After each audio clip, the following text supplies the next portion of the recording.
नमस्कार दोस्तों, कैसे हैं? उम्मीद है अच्छे होंगे। तो आज के इस वीडियो में हम देखेंगे आपका पीपीएससी टीआरई 1 का साइंस का जो पीवाईक्यू है। इससे पहले टीआरई 1 का एक पार्ट जो है वो मतलब अपलोड कर चुका हूँ उसका वीडियो, जिसमें मेल का जो था 1 to 5 मेल कैंडिडेट में जो जितने साइंस के थे और पर्यावरण के कुछ क्वेश्चन जो इम्पोर्टेंट है वो इसमें कवर कर चुके हैं।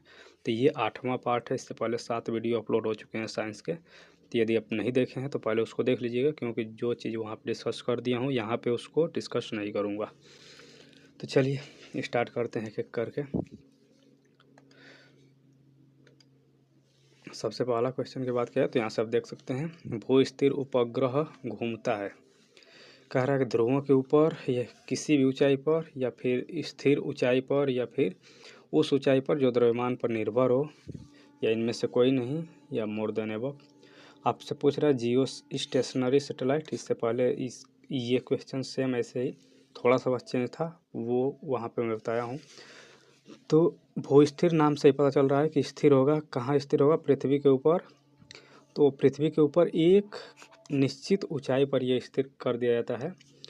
अगर ध्रुवों के ऊपर रहेगा तो मतलब वो पोलर सैटेलाइट जो होते हैं वो ध्रुव के ऊपर रहेंगे।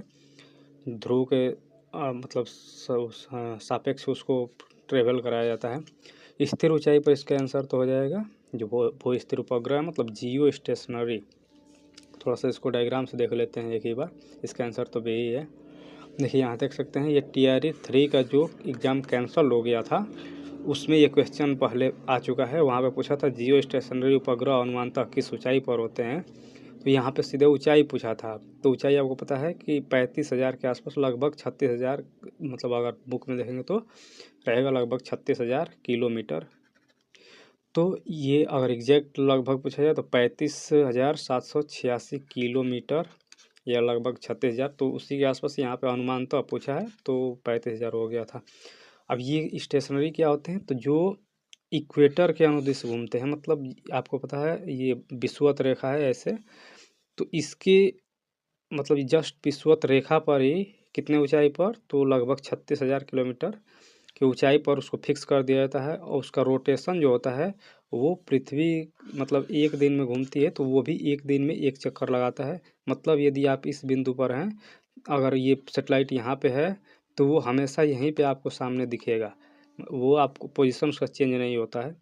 तो ये घूमता तो रहता है पृथ्वी के साथ साथ, लेकिन उसका भी जो आपका घूर्णन काल है तो वो भी आपका पृथ्वी का मतलब एक दिन ही होता है, इसलिए वो साथ साथ घूमता रहता है। तो जो व्यक्ति यहाँ पे होगा उसको हमेशा ये वहीं उसके ऊपर ही दिखाई देगा। तो ये होता है आपका भू स्थिर मतलब जियो स्टेशनरी।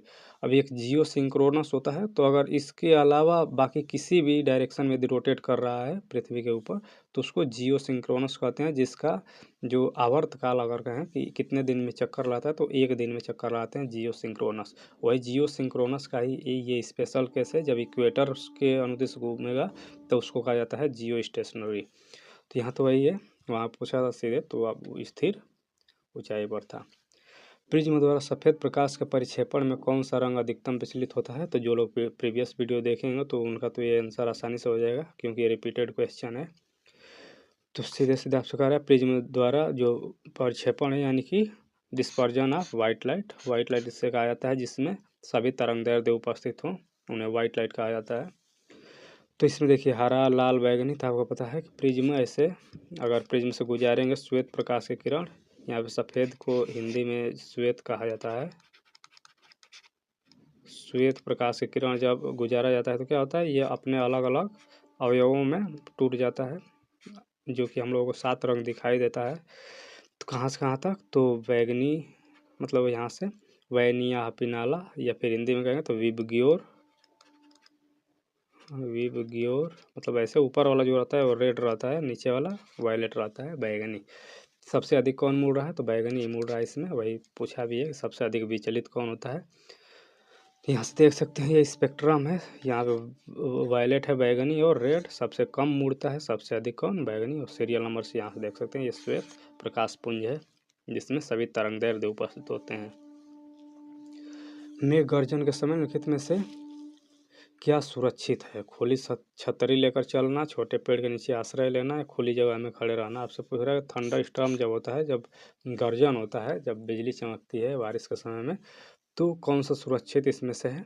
तो देखिए इसका आंसर आपको अलग अलग जगह पे अलग अलग मिलेगा, लेकिन जो मैं वीडियो बनाता हूँ तो उसमें जो फाइनल आंसर किया आया है उसके आधार पर मैं ये क्वेश्चन डिस्कस करता हूँ। तो इसलिए आप ये कहीं जिसे टेक्स्ट बुक में देखेंगे तो इसमें से नॉन ऑफ दी अबव दिया है, तो लेकिन जो फाइनल आंसर की है उसके आधार पर देखेंगे तो इसका आंसर जो है ये है छोटे पेड़ के नीचे आश्रय लेना।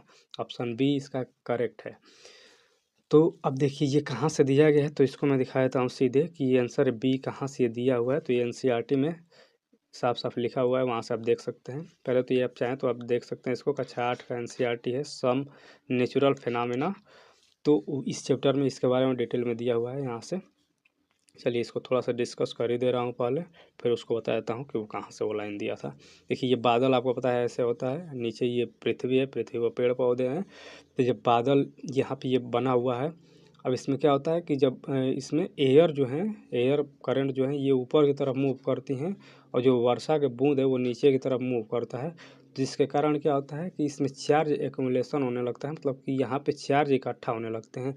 जो बादल का निचला सिरा होता है यहाँ पे निगेटिव चार्ज होते हैं और बादल के ऊपरी सिरा में पॉजिटिव चार्ज इकट्ठा होते रहते हैं। वैसे बात करें तो एग्जैक्ट इसका जो है अभी तक सही से इसके बारे में जानकारी नहीं है, अभी भी इस पे शोध चल रहा है, लेकिन ये अभी तक जो जानकारी है उसके आधार पे यही है कंसेप्ट कि ये नीचे वाले सिरा में इसके निगेटिव चार्ज इकट्ठा हो जाते हैं, ऊपर वाले में पॉजिटिव चार्ज, और पृथ्वी के ऊपर जितनी ये जो है यहाँ पर भी पॉजिटिव चार्ज इकट्ठा होने लगते हैं। जब बहुत ज़्यादा पॉजिटिव चार्ज या निगेटिव चार्ज इकट्ठा हो जाएंगे तो आपको पता है कि इनके बीच इलेक्ट्रिक डिस्चार्ज होता है। तो इलेक्ट्रिक डिस्चार्ज की वजह से जैसे आप देखे होंगे, जैसे स्पार्किंग कहीं होता है तार ओर पर, तो वहाँ पे आप चिंगारी निकलता है वो भी, या फिर आप कंबल उम्बल में देखे होंगे कि वो चिंगारी टाइप का दिखता है, या फिर ऊनी वस्त्र पहनते हैं तो उसमें भी, तो वो कंसेप्ट लगभग वही है यहाँ भी। तो इलेक्ट्रिक डिस्चार्ज होता है जिससे कि यहाँ पे लाइटनिंग दिखाई देता है आपको, जो चमकता है बादल वो दिखाई देता है, इसमें काफ़ी अधिक एनर्जी होता है। तो अब देखिए अब इसमें सीधे सीधे आपसे क्या पूछा था कि कौन सा सुरक्षित है, तो इस केस में यहाँ से देख सकते हैं ये वही जो चैप्टर अभी मैं दिखा रहा था कक्षा 8 का, यहाँ से हिंदी में देखेंगे तो उस चैप्टर का नाम है कुछ प्राकृतिक परिघटनाएं। तो अब देख लीजिए यहाँ से पूरा दिया हुआ तड़ी तड़ी, तो वही है आपका लाइटनिंग जिसे कहा जाता है। इसमें सुरक्षा के लिए क्या करते हैं, तो यहाँ से एक मैं पढ़ ही दे रहा हूँ थोड़ा सा इसको, जैसे तड़ित एवं जंजा गरज वाले तूफान के समय कोई भी खुला स्थान सुरक्षित नहीं है। तो यहाँ पे पहले ही लाइन में तो ये दिया है कि कोई भी खुला स्थान सुरक्षित नहीं है, लेकिन वो किस केस में वहाँ पे दिया था कि छोटे पेड़ों के नीचे, तो यहाँ से आप देख सकते हैं यदि आप वन में हैं, यहाँ पे इफ लगाया है कि यदि आप वन में हैं तब तो वहाँ पे खुले में है ये हैं, तो छोटे वृक्ष के नीचे शरण लीजिए। तो यहाँ से देखिए ये पूरा सेम लाइन वहीं पे दिया है, तो वही आंसर भी है। तो थोड़ा सा एनसीईआरटी आपको पढ़ना पड़ेगा ही, यहाँ से आपको लाइन मिल जाएंगी डायरेक्ट। तो यहाँ पे देखिए बचाव के लिए दिया भी है क्या करें क्या ना करें, तो आप इसको डिटेल में पढ़ना चाहें तो पढ़ सकते हैं। सबसे सुरक्षित स्थिति ये है जब आपके पास मतलब पहले तो अगर आप घर में हैं तो मकान जो है वो सुरक्षित है इसके लिए जिसकी खिड़कियां दरवाजे बंद हो, या फिर कार या बस है तो खिड़की दरवाजे बंद है तो सुरक्षित है। आपको पता होगा जो कार या बस जो बंद है तो फैराडे के केज जो है उसके जैसा व्यवहार करता है। डिटेल में जाएंगे तो आपको इसके बारे में थोड़ा सा और पता चलेगा। फैराडे ने इस पर काफ़ी शोध किया था, फैराडे केज भी उसी के आधार पे है। तो आपका घर जो है वो सुरक्षित है, मतलब उसमें आप बच सकते हैं, दरवाज़ा खिड़कियाँ बंद है तो।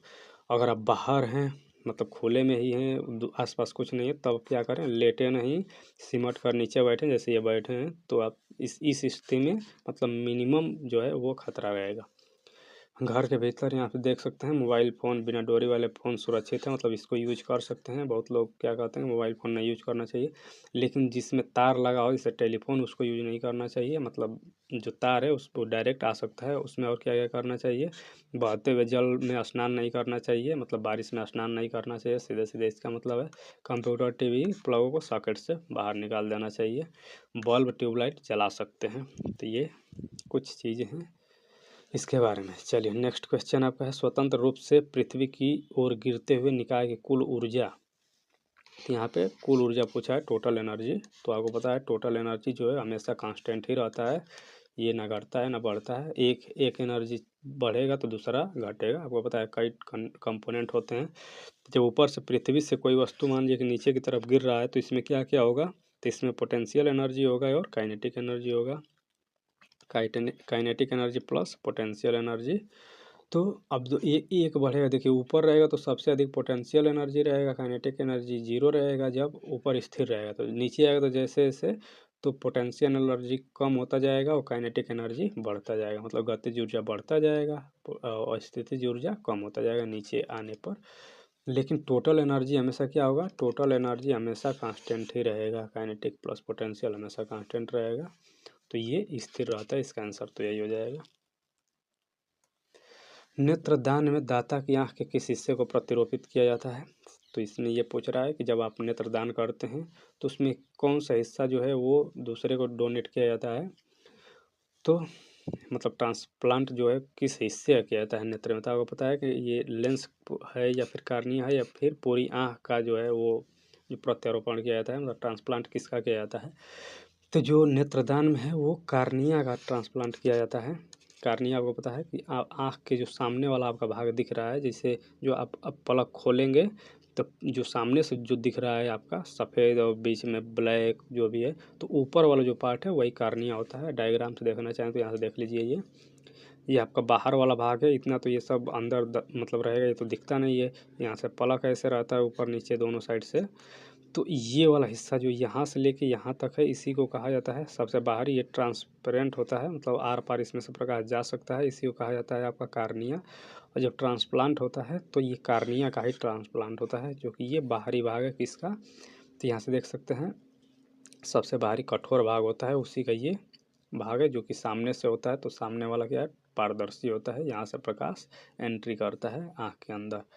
तो ये आपका कार्निया का ही होता है। अब इस पर अगर एनसीईआरटी की बात करें तो यहाँ से आप देख सकते हैं ये कक्षा 10 का एनसीईआरटी है, मानव नेत्र और रंग बिरंगा संसार के नाम से चैप्टर है ये। तो अब इसके बारे में और डिटेल में यहाँ थोड़ा सा चीज़ दिया हो कि हमारे नेत्र हमारी मृत्यु के पश्चात भी जीवित रहते हैं और किसका प्रत्यारोपण होता है, तो कार्निया का प्रत्यारोपण होता है। यहाँ से देख लीजिए लाइन ही है, कितने घंटे तक मरने के बाद मतलब वो यूज करने लायक रहता है, 4 से 6 घंटे के भीतर नेत्र निकाल लिए जाने चाहिए, समझ रहे हैं ना। तो जो लोग दान करते हैं तो मरने के बाद उनके कितने घंटे में निकाला जाता है, 4 से 6 घंटे के भीतर। निकालने में 10 से 15 मिनट का समय लगता है। अब कौन से व्यक्ति नहीं नेत्रदान कर सकते हैं, तो जो एड्स से पीड़ित हैं या फिर हेपेटाइटिस बी या सी से पीड़ित हैं, रेबीज से या फिर एक्यूट ल्यूकेमिया से या फिर टेटनस जिनको है, हैजा है, मेनिंजाइटिस जिनको है या मस्तिष्क शोथ जिनको है, तो इससे संक्रमित व्यक्ति जो है वो नेत्रदान नहीं कर सकते हैं। और देखिए नेत्र का एक युगल, मतलब ये आपके 2 आँख है, युगल मतलब जोड़ा, तो जो आपके एक जोड़ा आँख से कार्निया से अंधता से जो पीड़ित व्यक्ति हैं वो कितने व्यक्ति को ठीक किया जा सकता है, 4 व्यक्तियों को मतलब 4 व्यक्तियों तक को दृष्टि प्रदान किया जा सकता है। तो ये काफ़ी इंपॉर्टेंट है, नेत्रदान करना चाहिए। नेक्स्ट क्वेश्चन है विटामिन B12 का रासायनिक नाम क्या है, तो इससे रिलेटेड पहले भी क्वेश्चन डिस्कस कर चुका हूँ सभी का। तो आपको जितने विटामिन हैं सभी का नाम आपको पता होना चाहिए, उसके स्रोत क्या हैं, उससे होने वाली बीमारियाँ क्या है, कमी से अधिकता से, तो वो काफ़ी इंपॉर्टेंट हो जाता है। तो पूरा स्लाइड है उसे B12 का नाम क्या है, कोबालामिन या साइनोकोबालामिन भी कहा जाता है, तो इसका आंसर तो बी ही हो जाएगा। अब बाकी के जो हैं उनको एक बार देखना चाहें तो यहाँ देख सकते हैं विटामिन स्रोत और उन कमी से होने वाले रोग। जैसे विटामिन ए का नाम क्या है, रेटिनॉल। विटामिन B1 का नाम क्या है, थायमीन। B2 का नाम राइबोफ्लेविन। 3 का नाम नियासिन या निकोटीन, ये भी एग्जाम में आया हुआ है। 5 का नाम पेंटोथेनिक अम्ल।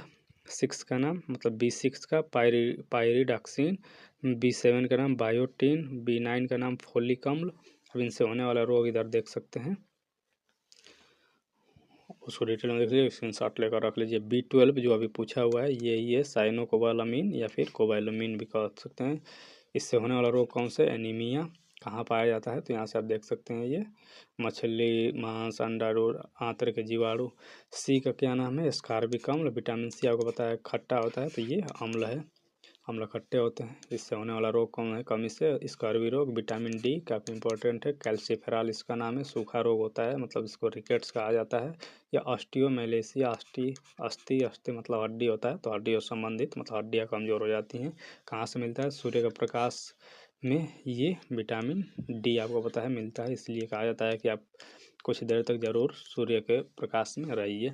और कहाँ से मिलता है? तो मछली के तेल से, अंडा से मिलता है।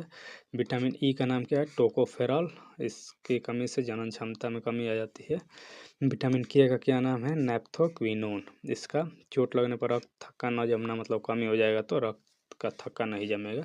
ये कहाँ से ये मैं लिया हूँ? तो ये घटना चक्र पूर्वावलोकन जो साइंस का आता है घटना चक्र, वहाँ से ये मैं इसको रखा हूँ यहाँ। चलिए नेक्स्ट क्वेश्चन, निम्नलिखित में से कौन सा अम्ल क्षार का संकेतक है? मतलब आपसे इंडिकेटर पूछ रहा है। एसिड बेस, क्लास 10th का एनसीईआरटी में मिल जाएगा। सिरका, हल्दी, खाने वाला सोडा। तो आपसे इंडिकेटर पूछ रहा है, किसको इंडिकेटर के रूप में यूज कर सकते हैं, मतलब किससे पता लगाया सकता है अम्ल या क्षार का? तो सिरका तो नहीं है, खाने वाला सोडा भी नहीं है।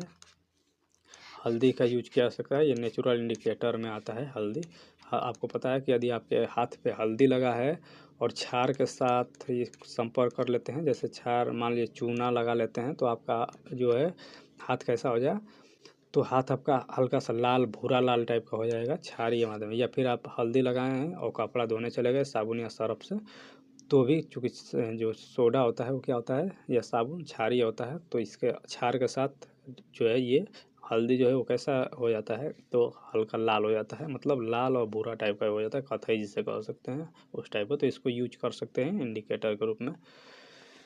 यहाँ से देख भी सकते हैं ये एसिड बेस साल्ट चैप्टर है क्लास 10th का। इसमें और भी चीज़ें हैं कि लिटमस जो होता है आपको पता है बैगनी रंग का ये रंजक होता है, मतलब पूछा जाए कि लिटमस का रंग कैसा होता है एक्चुअल में, तो बैगनी रंग का होता है। किससे निकाला जाता है? तो लीचियन पौधे से निकाला जाता है। अब और कौन कौन से प्राकृतिक जो मतलब सूचक हैं वो कौन कौन से हैं? लाल पत्ता गोभी, हल्दी, हाइड्रेंजिया, पिटूनिया, जेरानियम, ये क्या हैं? ये सब प्राकृतिक सूचक हैं। वहीं अब और भी जैसे होते हैं जो, जैसे नेप्थलीन हो गया, तो वो क्या है? आपका रासायनिक, मतलब सिंथेटिक सूचक उससे कह सकते हैं। तो इनका यूज किया जा सकता है, यहाँ से आप देख भी सकते हैं। और हल्दी यहाँ पे दिया हुआ है कि हल्दी का क्या हो जाता है कि देखिए ये जो अभी बताया था कि हल्दी को क्या करते हैं, श्वेत कपड़े पर लगे सब्जी के दाग पर क्षारीय प्रकृति वाला साबुन रगड़ने पर धब्बे का रंग कैसा हो जाता है? भूरा लाल हो जाता है। तो ये अब सिंथेटिक जो है सूचक वो मेथिल ऑरेंजन फिनाल्फेथलीन है। वहीं आपको ये गंध सूचक की जो गंधीय सूचक है वनीला, ये प्याज और लौंग क्या है? ये गंधीय, मतलब इनका गंध के आधार पर इसको यूज किया जा सकता है। चलिए नेक्स्ट क्वेश्चन है, जब मृदा अति क्षारीय हो तथा उसमें पौधे पैदा नहीं हो तब मृदा की गुणवत्ता में सुधार के लिए क्या मिलाना चाहिए? तो कह रहा है कि जब क्षारीय हो जा रहा है मृदा, तब उसमें जब अब मतलब जाहिर सी बात है उसका उर्वरता क्षमता कम हो जाएगा, तो उसमें क्या करना चाहिए? जब क्षारीय हो जाएगा तो कार्बनिक पदार्थ मिलाना चाहिए, या बिना बुझा चूना मिलाना चाहिए, या कैलामाइन का घोल मिलाना चाहिए? तो देखिए जब अनुर्वर हो जाए खेत तो उसमें कार्बनिक पदार्थ, जैसे आपको पता है जो जैविक खाद है उसका यूज किया जाता है। ऑप्शन तो इसका यही करेक्ट हो जाएगा, जैविक खाद। चलिए नेक्स्ट क्वेश्चन है, फ़ारेनहाइट पैमाने पर परम शून्य ताप जो है उसका मान कितना होता है? तो आपको फ़ारेनहाइट में बताना है। तो आपको देखिए यहाँ तो फ़ारेनहाइट पूछा है, आपको जितने भी पैमाने हैं, चाहे फ़ारेनहाइट हो गया, चाहे डिग्री सेल्सियस हो गया, या फिर केल्विन हो गया, रैंकाइन हो गया, तो उनके बारे में भी आपको पता होना चाहिए। तो यहाँ सीधे पूछा है कि एब्सोल्यूट जीरो टेम्परेचर जो है, एब्सोल्यूट जीरो क्या कहलाता है? जीरो केल्विन टेम्परेचर को ही एब्सोल्यूट जीरो कहा जाता है। तो इसको कह रहा है कि फ़ारेनहाइट में, सीधे सीधे आपको जीरो केल्विन को बदल कर फ़ारेनहाइट में बदलना है। तो आप इसको तो बदलना चाहें तो बदल भी सकते हैं फार्मूला से, नहीं तो डायरेक्ट याद भी कर सकते हैं इसको, बहुत टफ नहीं है। तो ये याद, चूँकि स्केल आप पढ़ें तो उसमें डायरेक्ट दिया भी रहता है 459.4, या यहाँ पे देखिए 67, अगर आप कैलकुलेट करेंगे फार्मूला में रखें तो 0.67 के आसपास आता है। तो लगभग वही है, या कहीं कहीं 460 भी दे सकता है, कहीं कहीं 459 भी केवल दे सकता है, माइनस में है, ये भी ध्यान दीजिएगा। तो ये तो हो जाएगा। आप देखिए इसको बदलना कैसे है, तो पैमाना है सीधे, यदि आप पैमाना इसको बदल ही लेते हैं तो ठीक रहेगा। मैं इसको पैमाना वाला दिखाई देता हूँ। अब देखिए केल्विन स्केल है, सेल्सियस स्केल है, फ़ारेनहाइट स्केल है। अब इसमें 2-3 पॉइंट आपको ध्यान रखना है कि एब्सोल्यूट ज़ीरो कितने पे है, 0 केल्विन को कहते हैं एब्सोल्यूट ज़ीरो। मतलब इस इतने टेम्परेचर पे होता क्या है कि कोई भी जो आपके जो पदार्थ हैं उनके बीच जो अणु हैं, मतलब पदार्थ के बीच आपको पता है अणु परमाणु हैं, तो वो कंपन करना बंद कर देते हैं इस टेम्परेचर पे। मतलब कोई मूवमेंट उनमें नहीं होता है, वही एब्सोल्यूट ज़ीरो टेम्परेचर होता है। अब इसको अगर सेल्सियस में देखें तो -273 डिग्री सेंटीग्रेड होता है। इसको अगर एग्जैक्ट बात किया है तो ये होता है -273.15। अगर आपसे क्योंकि कई जगह एग्जाम में पूछ भी जाता है कि 0 केल्विन किसके बराबर होता है, तो ये 273 मतलब -273.15 डिग्री सेंटीग्रेड। तो ये होता है 15 कहीं कहीं देगा तो वो मतलब ऑप्शन में तो वो गलत रहेगा। ऑप्शन इसको ध्यान से देख लीजिए, 15 है यहाँ पे। फ़ारेनहाइट में देखिए इसको बदलेंगे तो वही जो वहाँ दिया था -459.4 दिया था, तो यहाँ पे आप देख भी सकते हैं लगभग उसी के आसपास। अब 0 डिग्री सेंटीग्रेड को अगर चेंज करेंगे तो 0 डिग्री सेंटीग्रेड पर 273 केल्विन या 273.15 केल्विन। देखिए यहाँ पे मैं उल्टा लिखा हूँ, केल्विन से बदला हूँ सेंटीग्रेड में तो माइनस हो गया है। जब आप सेंटीग्रेड से केल्विन में बदलेंगे तो ये प्लस में रहेगा। सीधे सीधे आपको 273 जोड़ दिया जाता है जब सेंटीग्रेड से केल्विन में बदलना होता है। तो फ़ारेनहाइट में देखेंगे तो ये 32 डिग्री फ़ारेनहाइट होता है। वहीं अब देखिए ये 100 डिग्री सेंटीग्रेड 373 हो जाएगा। जाहिर सी बात है इसमें देखिए 0 100 हुआ है तो 100 इसमें भी जोड़ेंगे, 273 में 100 जोड़ेंगे 373 हो जाएगा। ये एब्सोल्यूट ज़ीरो पॉइंट है नीचे, ये फ्रीजिंग पॉइंट है, मतलब आइस पॉइंट भी इसे कहा जाता है। मतलब बर्फ़ कितने डिग्री पे जम जाता है पानी, वो है आइस पॉइंट, बर्फ़ जमने वाला पॉइंट। 0 डिग्री सेंटीग्रेड पे आपको पता है बर्फ़ जम जाता है पानी। अगर उसी को केल्विन में बदलेंगे तो 273 हो जाएगा। 100 डिग्री पे उबलने लगता है पानी, बॉइलिंग वो पॉइंट दिया हुआ है यहाँ पे। तो 100 डिग्री पे उबलता है, उसी को केल्विन में बदलेंगे तो 373। अगर फ़ारेनहाइट में बदलेंगे तो 212। अब इनके बीच का गैप कितना है, तो ये 100 है। 273 373 के बीच गैप कितना है, 100। इसके बीच कितना गैप है, तो ये भी 100 है। इसके बीच कितना गैप है, तो इसको जब निकालेंगे तो ये 180 है। अब देखिए ये फार्मूला नीचे है, इसको आपको याद कर लेना चाहिए। अब इसको फार्मूला ये बनता कहाँ से, तो यहाँ से मैं डायरेक्ट लिख ही दे रहा हूँ कि ये फार्मूला आता कैसे है। तो चूँकि ये आपको पूरा याद तो कर नहीं पाएंगे, लेकिन ये बेसिक चीज़ है, इतना तो आप याद कर ही सकते हैं। ये रैंकाइन नहीं पूछेगा आपको, लेकिन ये 3 तो पूछेगा ही, केल्विन, सेंटीग्रेड और फ़ारेनहाइट। देखिए फार्मूला क्या कैसे बनता है, तो कोई भी जिसमें आपको बदलना है, जैसे मान लेते हैं कि हमको केल्विन से बदलना है, सेंटीग्रेड से बदलना है, तो यहाँ पे जो पैमाना है वो पैमाना माइनस होता है आपका कौन सा, तो फ्रीजिंग पॉइंट। यहाँ पे ये आइस पॉइंट या फ्रीजिंग पॉइंट, मैं इसको FP लिख दे रहा हूँ, फ्रीजिंग पॉइंट बटे में boiling point minus freezing point, boiling point minus freezing point. ये फार्मूला होता है मतलब कोई भी निकालने के लिए। आप देखिए यहाँ से ये यदि आपको पता है और ये स्केल पता है तो आप आसानी से कन्वर्ट कर सकते हैं, ये फार्मूला आ सकता है। देखिए कैसे आ रहा है, तो मान लेते हैं कि हमको किस में बदलना है, केल्विन और सेंटीग्रेड में बदलना है 2 को। तो यहाँ से C की जगह पे क्या लिखेंगे, देखिए C हो गया। और चलिए यहाँ पे C लिख दिया, ये पैमाना है, क्योंकि यहाँ पे क्या लिखूँ, स्केल लिख देता हूँ, किस स्केल में बदलना है वो। तो स्केल की जगह पे चलिए C से हमको K में बदलना है, तो यहाँ स्केल की जगह पे C हो गया माइनस फ्रीजिंग पॉइंट कितना है, फ्रीजिंग पॉइंट C का फ्रीजिंग पॉइंट 0 है, तो यहाँ पे 0 बटे में बॉइलिंग पॉइंट कितना है, बॉइलिंग पॉइंट है 100, तो यहाँ पे कर दिए 100 माइनस फ्रीजिंग पॉइंट कितना है, तो ये 0। अब देखिए हमको बदलना किस में, केल्विन में, तो इधर केल्विन पैमाना लिख दिए माइनस केल्विन का फ्रीजिंग पॉइंट कितना है 273 बटे में बॉइलिंग पॉइंट कितना है 373 माइनस फ्रीजिंग पॉइंट 273। अब इसी को और चलिए इसको 2 में तो हो ही गया, इसी साथ साथ ये भी देख लेते हैं, फ़ारेनहाइट वाला है। तो फ़ारेनहाइट के लिए F scale minus freezing point कितना है 32 बटे में freezing boiling point minus freezing point, मतलब 212 माइनस 32। या रैंकाइन के लिए यहाँ पे चूँकि पैमाना बनाया नहीं तो उसको छोड़ ही दीजिए।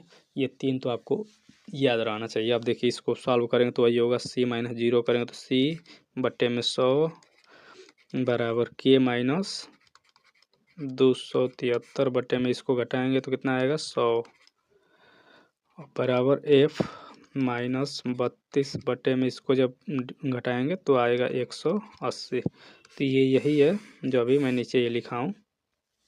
इसको घटाएंगे तो वही आ जाता है। C को केल्विन में बदलना चाहेंगे, मतलब इसको लेंगे तो 100 से 100 कट जाएगा। मान लेते हैं इन दोनों को लेकर बनाना है तो 100 से 100 ख़त्म हो जाएगा तो C बराबर आ जाएगा K माइनस 273। तो एक फार्मूला ये बन जाता है। अगर आपको किस में लेना है, C और F में लेना है, मतलब आपको लेना है C और F में, तब क्या हो जाएगा देखिए, C और F में लेना है यदि तो C बटे में 100 बराबर F माइनस 32 बटे में 180। 0 से 0 ख़त्म, 5 से घटाएँ 2 से घटाएंगे तो 2 5 10 और 2 9 18। 5 को इधर ले जाइए तो क्या आ जाएगा, C बराबर देखिए 5 इधर आ जाएगा तो ये 5 हो गया और F माइनस 32 पहले से है डिवाइडेड बाई इधर 9 है। तो यही आ जाता है फार्मूला, C बराबर 5 बटे 9 F माइनस 32। तो यहाँ से आप चेंज करना चाहें किसी में भी चेंज कर सकते हैं। आपसे सीधे वही पूछा था कि एब्सोल्यूट 0 पर जो ये फ़ारेनहाइट इसके लिए कितना होता है, तो जब ये रख के देखेंगे F मतलब C इसका इन दोनों को लेकर के जब देखेंगे यहाँ पे रख देंगे कि के की जगह पे 0 रख देंगे तो F बराबर क्या आएगा, तो यही आएगा -459.67 आएगा लगभग। तो आंसर आपका यहाँ से हो जाएगा। आप देखिए ये पूरा डिटेल में बताने का यही मकसद है कि अब क्वेश्चन डायरेक्ट तो यही पूछेगा नहीं फिर से, तो यहाँ से थोड़ा सा घुमाएगा भी तो आप कर सकते हैं। एक क्वेश्चन यहाँ से और पूछता है कि कितने डिग्री पर मतलब C और F जो है वो एक समान होते हैं। तो यहाँ से मैं लिख दे रहा हूँ कि -40 डिग्री सेंटीग्रेड बराबर होता है -40 डिग्री फ़ारेनहाइट। तो यहाँ से ये क्वेश्चन आता है कि कितने मतलब कितने डिग्री सेंटीग्रेड पर फ़ारेनहाइट टेम्परेचर और केल्विन ये आपका डिग्री सेंटीग्रेड जो है दोनों का मान सेम आता है। तो आप यहाँ पर रख के इस फार्मूले में चेक भी कर सकते हैं। -40 रखेंगे C की जगह पर तो F बराबर भी आएगा -40 से। तो ये कभी कभी पूछ देता है, यहाँ से आप इसको देख सकते हैं। अब एक क्वेश्चन और पूछा जाता है कि ह्यूमन का जो बॉडी टेम्परेचर होता है नॉर्मल टेम्परेचर वो कितना होता है, तो सेंटीग्रेड में देखेंगे तो 37 डिग्री सेंटीग्रेड होता है। अब इसको कन्वर्ट कर देंगे तो यही आएगा 98.6 डिग्री फ़ारेनहाइट। तो ये फ़ारेनहाइट में आपको पता है कि जो आपका मेडिकल थर्मामीटर होता है उसमें फ़ारेनहाइट में दिखाता है 98.6 नॉर्मल टेम्परेचर होता है बॉडी का। तो इतना तो आपको ये तो याद रहना चाहिए। अब इसको कन्वर्ट करने लगेंगे तो फिर टाइम का बचत कहाँ हो, तो ये तो आपको याद ही रहना चाहिए। बॉडी का कितना होता है, ये कितना होता है, 40 पर दोनों बराबर होते हैं। फिर फ्रीजिंग पॉइंट कितना होता है, बॉइलिंग पॉइंट कितना होता है, तो इतना तो कम से कम आपको याद कर ही लेना चाहिए। और ये फार्मूला कैसे बनाया ऊपर बता दिया। चलिए नेक्स्ट क्वेश्चन है, प्रकाश तरंगे किस प्रकार की तरंगे होती हैं। तो आपसे पूछ रहा था लाइट वेव जो है ये किस प्रकार की तरंगे हैं, अनुप्रस्थ, अनुदैर्ध्य या विद्युत चुम्बकीय तरंगे, ट्रांसवर्स हैं या लॉन्गिट्यूडनल हैं या फिर इलेक्ट्रोमैग्नेटिक वेव है। तो जो आपका लाइट वेव जो है ये कैसे होते हैं, तो ये ट्रांसवर्स होती हैं और इलेक्ट्रोमैग्नेटिक वेव्स भी होते हैं। मतलब इलेक्ट्रिक और मैग्नेटिक फील्ड दोनों इनमें होता है, इसलिए इन्हें इलेक्ट्रोमैग्नेटिक वेव कहा जाता है। और ये कैसे होती हैं, तो ये ट्रांसवर्स होती हैं। ट्रांसवर्स का मतलब जो जैसे इनका गति यदि इस दिशा में है तो इलेक्ट्रिक वेक्टर और मैग्नेटिक वेक्टर जो है ये दोनों आपस में परपेंडिकुलर होते हैं। मतलब एक अगर ऐसे है, मान लेते हैं ऐसे, तो इसके 90 डिग्री पर इसका मान लेते हैं इधर इलेक्ट्रिक वेक्टर है, इलेक्ट्रिक फील्ड इसका, चूँकि इसमें दोनों होते हैं इलेक्ट्रिक और मैग्नेटिक फील्ड दोनों, तो इलेक्ट्रिक और मैग्नेटिक दोनों आपस में कितने पे होते हैं, तो ये 90 डिग्री पे होते हैं। मतलब तीनों 90, जैसे आप बाएं हाथ का फ्लेमिंग का बाएं हाथ का जैसे नियम में आप बाएं हाथ का अंगुलियां अंगूठा और वो मिडिल फिंगर जो आप करते हैं मतलब 90 डिग्री पे, वैसे सेम टू सेम ऐसे ही होता है इसमें भी। ये तीनों आपस में परपेंडिकुलर है, मतलब गति इस दिशा में होगा तो इलेक्ट्रिक वेक्टर इधर और उसके 90 डिग्री पर मैग्नेटिक वेक्टर होता है, वैसे ये ट्रेवल करते रहते हैं। तो ये देखिए ये ट्रांसवर्स है, मतलब ऐसे इसका गति जो होता है वो इस प्रकार होता है ऐसे, तो इसलिए इनको ट्रांसवर्स कहते हैं। लॉन्गिट्यूडनल में कौन सा आता है, तो जो साउंड वेव जो है मतलब ध्वनि, ये क्या है, ये लॉन्गिट्यूडनल होता है। तो एग्जाम में भी पूछा सकता है कि साउंड वेव कैसा है, तो ये लॉन्गिट्यूडनल है। लाइट जो है वो कैसा है, ट्रांसवर्स और इलेक्ट्रोमैग्नेटिक है, तो इसका ऑप्शन तो डी हो जाएगा, मोर देन एबव। यहाँ से अनुप्रस्थ और विद्युत चुम्बकीय तरंग दोनों इसका करेक्ट आंसर है। चलिए, प्रबल अम्ल और दुर्बल क्षारक से बने लवण का पीएच मान क्या होगा। तो सेम क्वेश्चन इसके बाद भी रिपीट हुआ था, चूंकि ये TRE 1 का है, तो यह प्रीवियस वीडियो में हम देखे भी होंगे, इसके बारे में डिटेल में बताया भी था। देखिए, जो प्रबल रहेगा उसी का प्रभाव रहेगा, जाहिर सी बात है। कहीं भी जो बलवान है वो तो अपने से छोटे वाले का प्रभाव तो खत्म कर ही देगा। तो प्रबल कौन है, अम्ल है। दुर्बल कौन है, क्षार है। तो प्रभाव किसका रहेगा, अम्ल का रहेगा, क्योंकि यही जो है प्रबल है। तो यहाँ पे क्या होगा, मतलब ये जो पी इसका बनेगा इन दोनों के मिलने से, तो कौन सा किसका प्रभाव रहेगा उसमें, अम्ल का रहेगा। अम्ल का पीएच मान क्या होता है, अम्ल का पीएच जो होता है ये <7 होता है। तो इसमें आप देख सकते हैं 7 से कम इसका करेक्ट आंसर होगा। अगर यही पूछ देता है कि प्रबल क्षारक है और दुर्बल अम्ल है, तो क्षारक का गुण आ जाता है, क्षारक का होता है 7 से अधिक। तो ऑप्शन तो इसका बी करेक्ट है।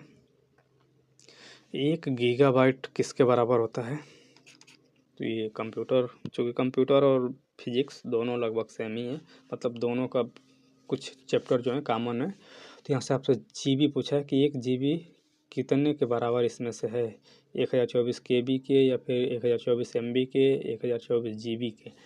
तो देखिए GB तो बराबर होगा नहीं, तो वैसे ही हो गया, इन्हीं दोनों में से कोई होगा। अब देखिए, अब चेंज करेंगे तो किससे चेंज होता है, तो पहले तो KB हो गया, फिर MB हो गया। इतना तो आप नेट चलाते हैं तो जानते ही हैं कि KB छोटा है, फिर MB उससे बड़ा है।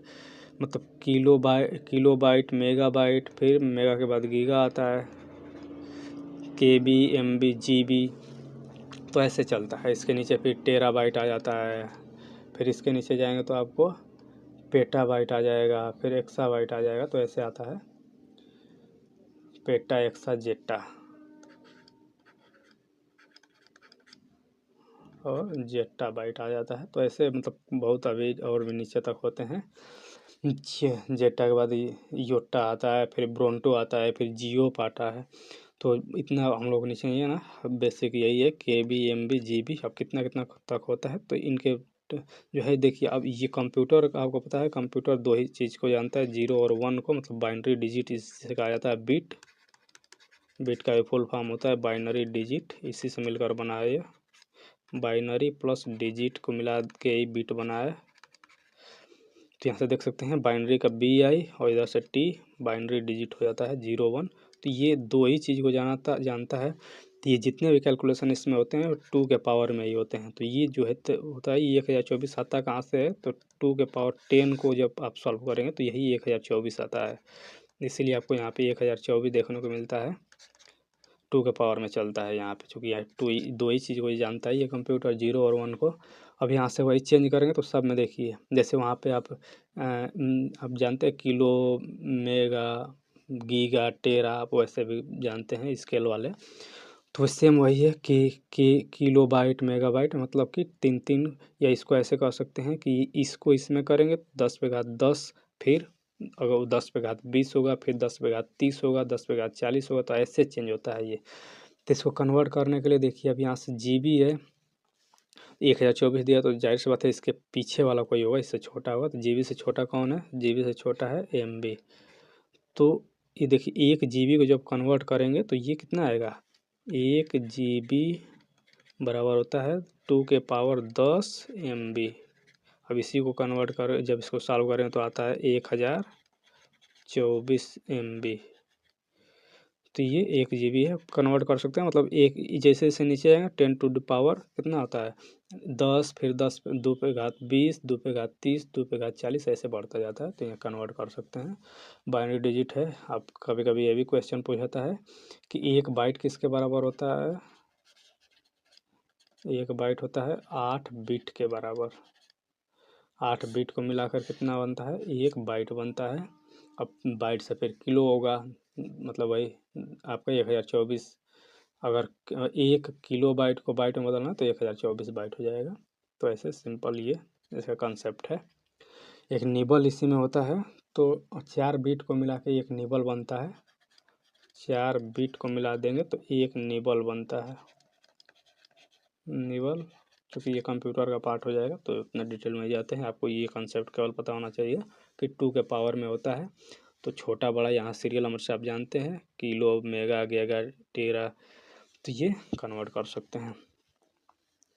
मेगा को मिलियन कहा जाता है, गीगा को बिलियन कहा जाता है, टी को ट्रिलियन भी कहा जाता है। नेक्स्ट क्वेश्चन है, सोडियम हाइड्रोक्साइड और हाइड्रोक्लोरिक अम्ल की अभिक्रिया से सोडियम क्लोराइड और जल बनते हैं, या कौन सी अभिक्रिया है? तो ये तो आपको पता है, सिंपल परिभाषा ही है इसका, उदासीनीकरण या न्यूट्रलाइजेशन का, कि अम्ल और क्षार को मिलाकर लवण तथा जल बनने क्रिया क्या कहलाती है? उदासीनीकरण अभिक्रिया होती है। तो ये तो कक्षा 10 का सिंपल आपका जो है रासायनिक अभिक्रिया चैप्टर है, उसी से उदासीनीकरण इसका आंसर हो जाएगा कि अम्ल प्लस क्षारक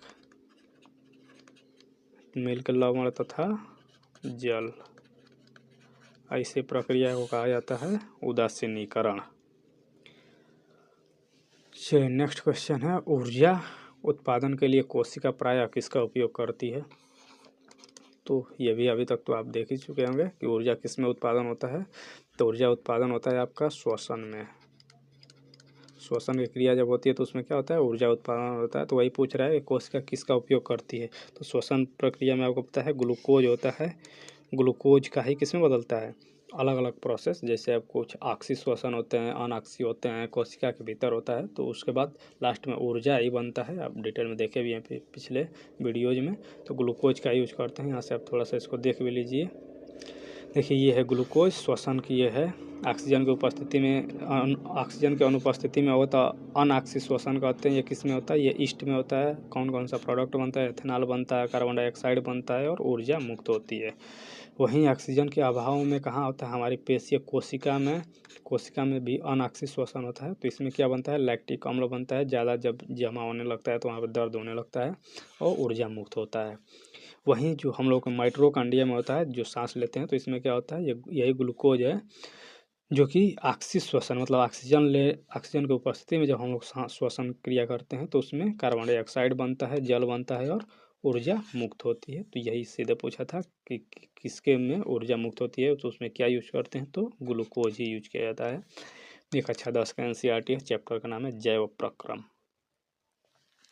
पीयूष ग्रंथि का कार्य पूछा है आपसे कि पीयूष ग्रंथि का क्या क्या कार्य है? पुरुषों में यौन अंगों को विकसित करना, सभी अंगों में वृद्धि को प्रोत्साहित करना, या शरीर में चीनी और नमक के स्तर को नियंत्रित करना। तो आपसे क्या पीयूष ग्रंथि का कार्य पूछा है। पीयूष को क्या कहा जाता है? पिट्यूटरी ग्लैंड या फिर मास्टर ग्लैंड भी इसी को कहा जाता है, मास्टर ग्रंथि। मास्टर ग्रंथि तो नाम से भी आप देख रहे हैं कि ये मास्टर है, मतलब इसका काम कई ठो है। तो ये एक चीज़ तो क्लियर है कि इसमें से मोर देन एबव होगा ही। इसका नाम भी है मास्टर ग्रंथि। अब ये कहाँ पाया जाता है? ये मस्तिष्क में पाया जाता है। इसके कई ठो काम है, तो इसका काम एक ही बार देख ही लेते हैं। यहाँ से ये इसके लगभग इसमें सभी सही हो जाएंगे।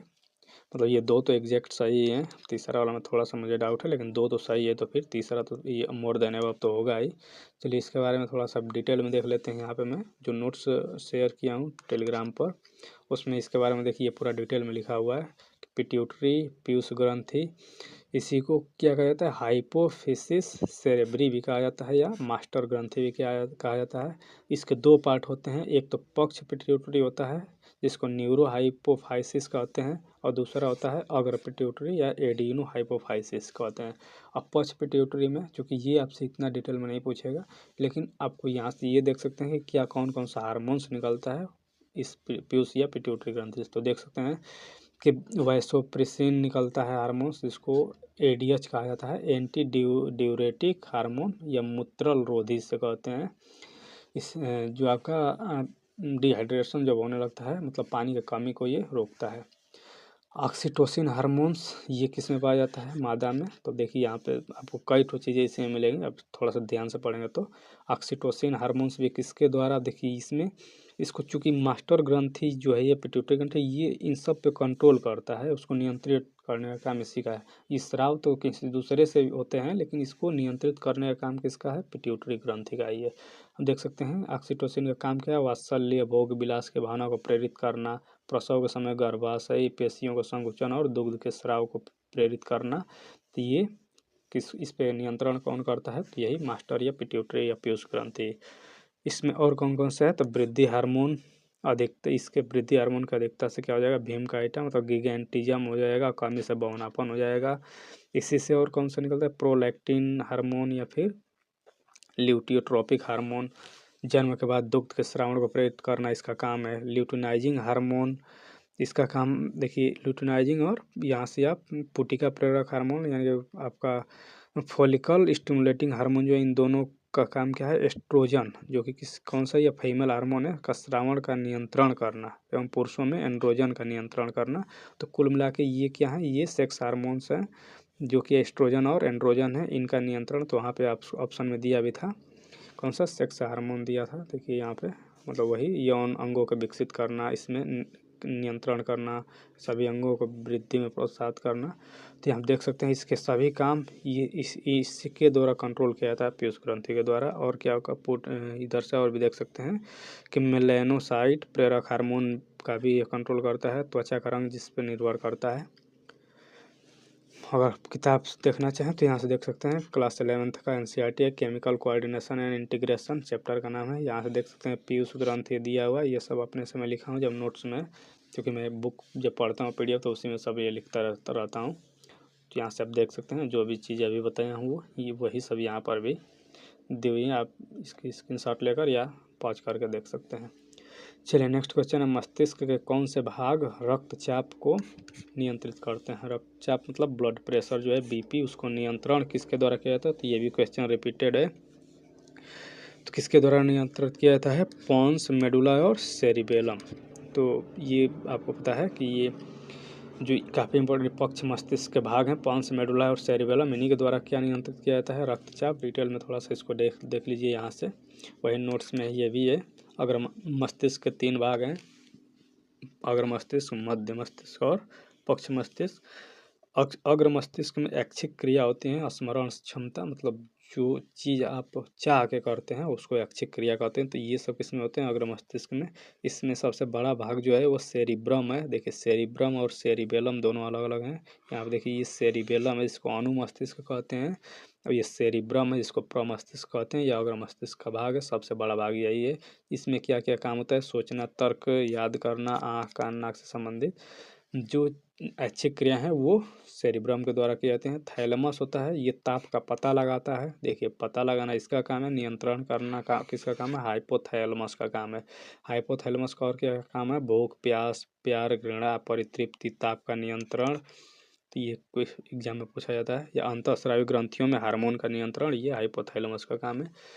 पक्ष मस्तिष्क में ये भाग है पोन्स जो कि एग्जाम में आया हुआ है, सेरिबेलम और मेड्यूला, ये तीनों किसके? पक्ष मस्तिष्क का भाग है। इनका काम क्या है? तो पोन्स का काम है श्वसन दर, सेरिबेलम या अनुमस्तिष्क का काम है शारीरिक संतुलन और पेशीय क्रिया, ये भी एग्जाम में आया हुआ है। शारीरिक संतुलन किसके द्वारा? तो ये सेरिबेलम के द्वारा। मध्यांश या मेडुला, ये अनैच्छिक क्रियाएं जो हैं ये सब किसके द्वारा की जाती हैं? तो ये मेडुला के द्वारा की जाती हैं। जैसे अनैच्छिक मतलब जिस पे आपका कंट्रोल ना हो, जैसे रक्तदाब हो गया, लार हो गया, उल्टी आना, निगलना, हार्ट बीट बढ़ना या घटना, खांसना, छींकना। तो ये इसका लंबाई 3 सेंटीमीटर होता है। तो ये सब अनैच्छिक क्रियाएं किसके द्वारा? मेडुला के द्वारा। तो वही आपसे पूछा था रक्तदाब, तो वहाँ पे एक मेडुला ऑप्शन में था, मतलब तीनों को मिला के वहाँ पे दिया हुआ था। चलिए नेक्स्ट क्वेश्चन है, SO2 प्रदूषण सूचित होता है आर्किड द्वारा, मैग्रो द्वारा, लाइकेन द्वारा। तो किसके द्वारा मतलब कौन सा इंडिकेटर का काम करता है? तो प्रीवियस वीडियो में देखे भी होंगे, जो लाइकेन होता है ये एक इंडिकेटर की तरह काम करता है जो आपके अम्लीय वर्षा, चूँकि ये क्या SO2 क्या है? ये अम्लीय प्रकृति का होता है। जब वर्षा के बूंद में मिलता है तो ये अम्लीय वर्षा का कारण बनता है, अम्लीय वर्षा। तो जब अम्लीय वर्षा होता है तो जो ये लीचेन जो पौधे होते हैं इनका रंग जो है ये कैसा होने लगता है, तो ये भूरा लाल होने लगता है इसका रंग बदल के, जब जिस जल का जो है अम्लीयता बढ़ जाता है, मतलब अम्लीय वर्षा होने से, तो इसका लीचेन का जो पौधा है उनकी पत्तियां जो है ये भूरा लाल हो जाती हैं, तो पता चल जाता है कि प्रदूषण काफ़ी ज़्यादा उसमें हो गया है पानी में। तो एक तरह से इंडिकेटर का काम करते हैं लाइकेन। प्रथम पोषी स्तर से दूसरे पोषी स्तर में कितना ऊर्जा अवशोषित होता है, ये भी क्वेश्चन रिपीटेड है। आप प्रीवियस वीडियो यदि आप देखे होंगे सही से तो आप जानते होंगे कि एक स्तर से दूसरे स्तर जाने पर कितना ऊर्जा जो है ट्रांसफ़र होता है, तो 10% होता है एक से दूसरे तक जाने में। अब इसको बात किया जाए कि इसको किसने बताया था कि 10% होता है, तो लिंडमान द्वारा इसको बताया गया था। ये भी एग्जाम में आया हुआ कि किसने ये बताया था कि 10% जो है ये ट्रांसफ़र होता है एनर्जी का फ्लो जो है, तो ये किसके द्वारा दिया गया था, तो ये लिंडमान द्वारा इसको दिया गया था। चलिए नेक्स्ट क्वेश्चन देख लेते हैं। यहाँ चलिए इसको देख लीजिए, ये वैसे पहले बताया हूँ इसको। क्लास 10th का एनसीईआरटी है, चैप्टर का नाम है आवर इन्वायरमेंट, मतलब हमारा पर्यावरण। इसमें साफ साफ दिया हुआ है कि देखिए जो सूर्य की रोशनी से कितना % जो अवशोषण करते हैं पौधे प्रकाश संश्लेषण में, तो केवल 1% ही सूर्य की रोशनी का वो अवशोषण कर पाते हैं, और 10% क्या होते हैं प्रत्येक स्तर पर ट्रांसफ़र होते हैं। तो यहाँ से आप देख सकते हैं 10% ही उपभोक्ता के अगले स्तर तक पहुँचता है।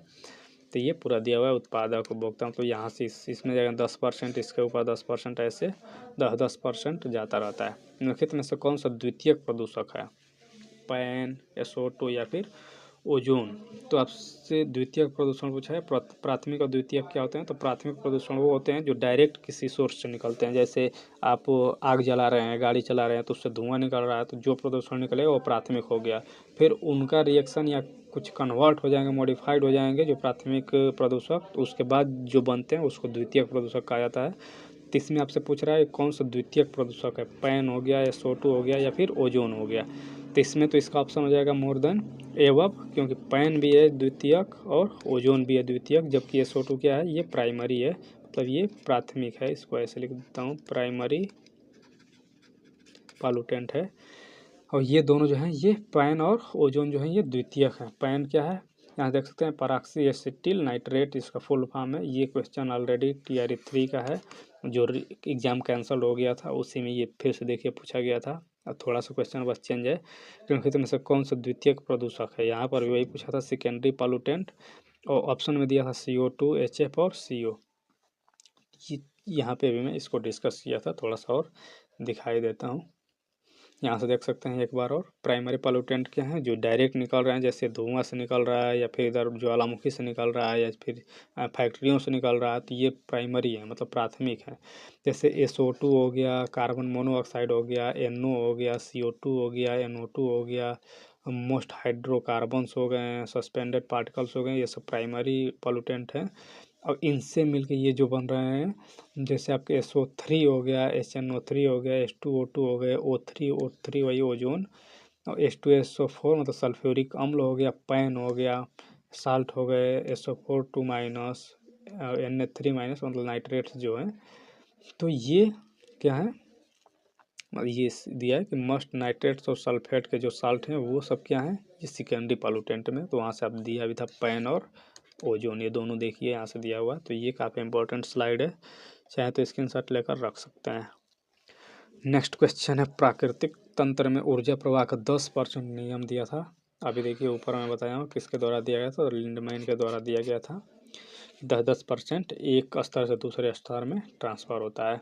वहीं सूर्य से 1% केवल पौधे जो है रोशनी उसको अवशोषित कर पाते हैं। भारत में मीथेन का मुख्य स्रोत है कौन सा, गेहूं का खेत, गन्ने का खेत, धान का खेत। तो बताया भी था मीथेन को मार्स गैस कहा जाता है, मार्स गैस या फिर बायोगैस भी कह सकते हैं इसको। बायोगैस का मुख्य घटक जो है ये क्या है, मीथेन ही है। तो ये कहाँ से निकलते हैं, तो ये देखिए इनके ये तो धान का खेत जो है ये प्रमुख कारण इस यहाँ से है, चूँकि जो सड़े गले पदार्थों से जितने भी हैं यहाँ से मीथेन निकलता है।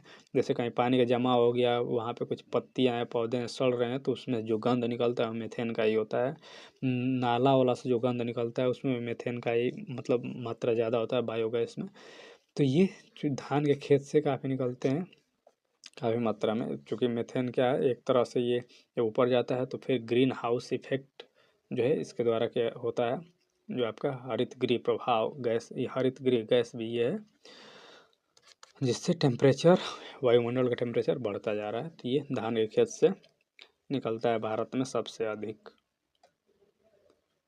क्रमिक पोषी स्तर में विषाक्त पदार्थों की सांद्रता में वृद्धि को कहा जाता है।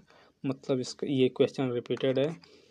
वही कह रहा है कि जैसे आप कोई पौधे जिसे आप केमिकल का यूज करते हैं अलग अलग कीटनाशकों के रूप में पौधों में या फिर किसी चीज़ को सुरक्षित रखने के लिए, तो वो फिर कहाँ आते हैं, अंततः हम लोग खाते ही हैं।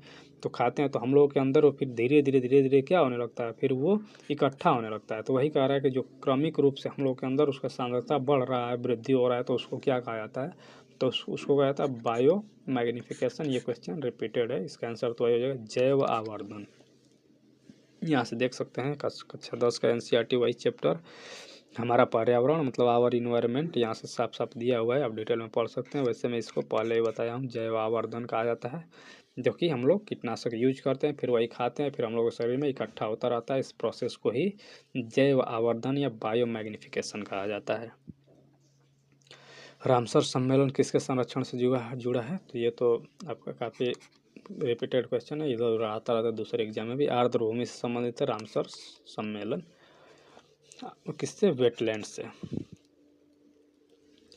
इटाई रोग किसके कारण होता है, पारा, लोहा, कैडमियम या फिर इनमें से एक से अधिक या कोई नहीं। तो इटाई रोग जो है ये किसके द्वारा होता है, ये होता है आपका इटाई। इससे पहले भी ऐसे क्वेश्चन सीधे पूछा था। तो इटाई रोग किससे होता है, ये कैडमियम से ही होता है। ऑप्शन तो इसका सी हो जाएगा। अगर पारा से पूछा जाए कि पारा से कौन सा रोग होता है, तो ये आपको पता है कि जल में अगर पारा की मात्रा अधिक हो जाता है तो कौन सा रोग हो जाता है, मीना माता।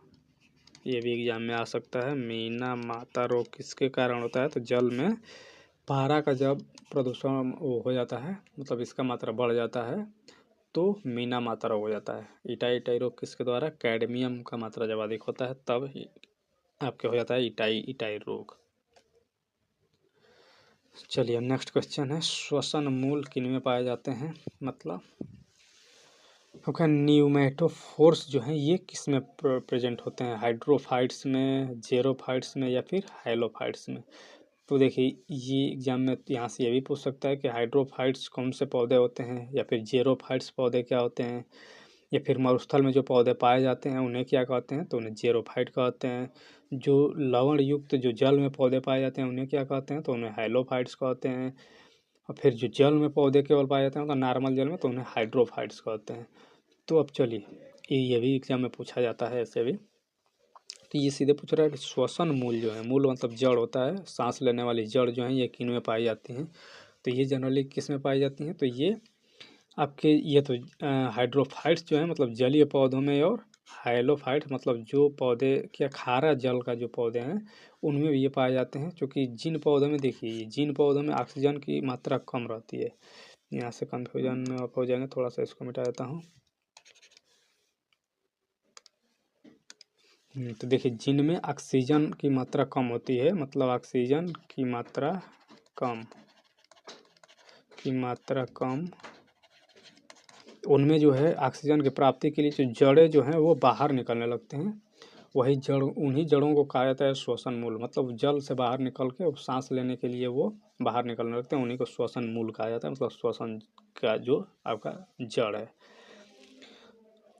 तो इनका ऑप्शन तो वही हो जाएगा, मोर देन एबव, डी, क्योंकि इसमें ये दोनों सही है, हाइड्रोफाइट्स एंड हाइलोफाइट्स, मतलब जलोद्भिद पौधे और लवणोद्भिद पौधे जो हैं उन दोनों में ये श्वसन मूल पाए जाते हैं। डायग्राम से यहाँ से देख सकते हैं, जैसे ये एग्जाम्पल के रूप में राइजोफोरा दिया हुआ है, यहाँ से देख सकते हैं ये जो है ये जड़ है, ये जड़ जो है ये बाहर निकल रहे हैं, ये लगभग किधर पाए जाते हैं, तो आप देख सकते हैं मैंग्रोव जो जंगल होते हैं, मतलब जो खारे समुद्र के पास में जो पाए जाते हैं जो जो पौधे, वो मैंग्रोव कहलाते हैं। या फिर सलाइन वाटर में जो पौधे होते हैं वो क्या करते हैं, गैसों के एक्सचेंज के लिए, मतलब ये ब्रीथिंग रोड होते हैं आपके, जो श्वसन मूल होते हैं वही में उसी में निकलते हैं। ये कहाँ से मैं यहाँ दिखा रहा हूँ, तो ये लैब मैनुअल है इसका, यहाँ पे आप देख सकते हैं कोड KELM 30 जो 7 है। ये क्लास 11th का आपका NCERT ही है, मतलब लैब मैनुअल जो होता है इसमें प्रैक्टिकल कराया जाता है, जो मैनुअल मिलता है उसमें ये साफ साफ दिया हुआ है। ये काफ़ी इंपॉर्टेंट है ये, क्योंकि मैं इससे पहले जो वीडियो बनाया था उसमें भी 2 क्वेश्चन केवल एक ही, ये चूँकि 4 पेज का ये लैब मैनुअल है, उसी से 3-4 क्वेश्चन उसमें से आए हुए हैं। तो उसको आप कोशिश कीजिए कि आप डाउनलोड कर लीजिएगा, यहाँ से आप लिख लिए, ये कोड है, आप सर्च करेंगे इंटरनेट पर तो आपको मिल भी जाएगा। वहाँ से आप ये चैप्टर कम से कम देख लीजिएगा, मतलब केवल 4 ही पेज है, उसमें से 3-4 क्वेश्चन रिपीट हुए हैं। चलिए वो तो अब ख़त्म हो गया आपका। अब TRE 1 में जो 9th 10th मतलब TGT में जो जनरल पार्ट में साइंस के आए हैं क्वेश्चन वो देख लेते हैं, फिर PGT के देख लेते हैं। तो पहले TGT में आपका देखिए पहला क्वेश्चन यही है कि निम्नलिखित में से कौन सा फोटो इलेक्ट्रिक उपकरण डिजिटल अनुप्रयोगों के लिए सबसे उपयुक्त है। तो आपसे पूछ रहा है कि जो फोटो इलेक्ट्रिक डिवाइस है, मतलब वे डिवाइस है जो फोटो इलेक्ट्रिक पे काम करते हैं। फोटो इलेक्ट्रिक क्या होता है कि जब प्रकाश, जैसे मान लेते हैं, चलिए इधर सूर्य बना दिया हूँ, प्रकाश जब किसी पदार्थ पर पड़ता है तो इसमें क्या होने लगते हैं, मुक्त इलेक्ट्रॉन जनरेट होने लगते हैं या इलेक्ट्रिसिटी जनरेट हो जाती है, सीधे सीधे अगर ऐसे कहते हैं। देखिए इलेक्ट्रिसिटी जिनमें किसके द्वारा, लाइट के द्वारा। तो लाइट पड़ने पर इलेक्ट्रिसिटी जनरेट होना यह कहलाता है फोटो इलेक्ट्रिक इफेक्ट कहलाता है। तो इनमें से कौन सा है, मतलब कौन सा डिवाइस है जो इसका यूज करता है फोटो इलेक्ट्रिक इफेक्ट का, फोटो वोल्टाइक सेल या फोटो एमिसिव सेल या फोटो डायोड। तो देखिए फोटो वोल्टाइक सेल इसी प्रोसेस पे काम करता है, जब लाइट पड़ता है तब उसमें से इलेक्ट्रिसिटी जनरेट होता है, या मुक्त इलेक्ट्रॉन कह सकते हैं कि फ्री इलेक्ट्रॉन्स जनरेट होते हैं। तो इसका जो ऑप्शन तो है यही सही है, क्योंकि यही जो फोटो वोल्टाइक सेल है इसको आप नॉर्मली कहा जाता है, सोलर सेल भी इसको कह सकते हैं, कॉमन भाषा में इसको वही कहा जाता है सोलर सेल। सोलर सेल ज़्यादा आपको याद हो जाता है। तो सोलर सेल किस प्रोसेस पे, आपको पता है कि सोलर सेल पे क्या होता है, ऊपर से सूर्य का रोशनी आता है तो उसमें से इलेक्ट्रिसिटी जनरेट होता है। ये फोटोवोल्टाइक सेल या सोलर सेल किस पे आधारित है, तो फोटो इलेक्ट्रिक इफेक्ट पर। जबकि फोटो एमिसिव सेल और फोटो डायोड ये जो दोनों हैं, ये इसका उल्टा प्रोसेस है। इसमें क्या करते हैं कि जब इलेक्ट्रिसिटी प्रवाहित करते हैं, इलेक्ट्रिसिटी देने पर तब इसमें से लाइट जनरेट होता है, मतलब लाइट निकलता है। तो ये इसका उल्टा प्रोसेस है, फोटो वोल्टाइक का, फोटो इलेक्ट्रिक का उल्टा प्रोसेस पे ये काम करते हैं फोटो एमिसिव सेल और फोटो डायोड। फोटो डायोड आप वही जो आप देख सकते हैं, लाइट जो आप LED यूज करते हैं, ये एक तरह से फोटो डायोड का एग्जांपल है। LED आप यूज करते हैं तो क्या करते हैं, उसमें लाइट पहले इलेक्ट्रिसिटी प्रोवाइड करते हैं, फिर लाइट वहाँ से निकलता है। तो ये जो दोनों हैं ये इसका जस्ट अपोजिट प्रोसेस पे हैं। तो इसका आंसर तो है फोटोवोल्टाइक सेल। यहाँ पे सोलर सेल भी दे सकता था तो वह भी आंसर करेक्ट हो जाता। किसी विखंडनीय द्रव्य का क्रांतिक द्रव्यमान, मतलब क्रिटिकल मास का रहा है कि किसे कहते हैं। क्रिटिकल मास क्या होता है, जब आपको पता है कि न्यूक्लियर फिजन होता है, फिजन मतलब विदलन, टूटना, तब उसमें जो क्रिटिकल मास है एक होता क्या एग्जैक्टली, 1 किलोग्राम समतुल्य या फिर श्रृंखला अभिक्रिया हेतु आवश्यक न्यूनतम द्रव्यमान, या फिर 10⁻10 जूल का समतुल्य विराम द्रव्यमान। तो क्रांतिक द्रव्यमान किसे कहते हैं कि वो जो minimum mass needed for chain reaction, chain reaction के लिए जो न्यूनतम द्रव्यमान आवश्यक होता है उसी को क्रिटिकल मास कहा जाता है। तो इसका आंसर तो बी ही हो जाएगा, ऑप्शन बी इसका करेक्ट है। न्यूक्लियर फिजन आप पढ़े होंगे, फिजन में टूटना होता है, और फ्यूजन में क्या होता है, फ्यूजन मतलब जुड़ना होता है। तो दोनों चीज़ों को आप थोड़ा ध्यान दीजिएगा। फिजन पे, न्यूक्लियर फिजन पे कौन सा, परमाणु बम जो है ये इसी पे आधारित हैं, परमाणु बम न्यूक्लियर फिजन पर। और जो आपका सूर्य जो है वो न्यूक्लियर फ्यूजन पे है, फ्यूजन सूर्य, मतलब फ्यूजन को संलयन कहा जाता है। इसमें क्या होता है कि जो 2 छोटे छोटे परमाणु जो हैं वो मिलके एक बड़ा बनते हैं, तब उन्हें कहा जाता है फ्यूजन, मतलब जुड़ना। और फिजन मतलब टूटना। तो बड़ा टूट के छोटा में बन जाएगा तो परमाणु बम वही काम होता है, टूटना। फ्यूजन में ज़्यादा एनर्जी रिलीज होता है। इसी पे घटना पे आधारित कौन सा है, सूर्य जो है वो फ्यूजन पर, संलयन पर ये तो ये भी एग्जाम में पूछा जा सकता है। सूर्य में क्या प्रोसेस होता है, तो नाभिकीय संलयन होता है, इसलिए काफ़ी एनर्जी वहाँ से रिलीज होती रह रही है अभी भी।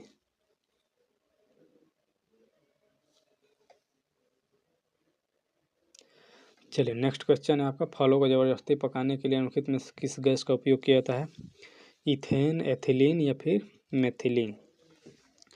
तो फलों को पकाने के लिए क्या करते हैं, फलों को पकाने के लिए कौन सा गैस यूज किया जाता है, तो एथिलीन या इसी को एथीन गैस भी कहते हैं। एथीन मतलब C2H4 इन जिसमें लगा रहेगा, मतलब डबल बॉन्ड C इसके बीच डबल बॉन्ड रहेगा, इधर कर देता हूँ H2, इधर H2, तो यही है एथिलीन या एथीन, इसी का यूज करते हैं किसमें। ये देखिए ये नेचुरली पाया भी जाता है फलों में, लेकिन फलों को जल्दी पकाने के चक्कर में या फिर कच्चे तोड़ के उनको सोचते हैं कि जल्दी पका दो, तो उसके लिए किया जाता है, इनमें एथीन गैस जो है उसके द्वारा फलों को पकाया जाता है ज़बरदस्ती, देख सकते हैं पकाने के लिए। वैसे इस तरह से नुकसानदायक भी होता है।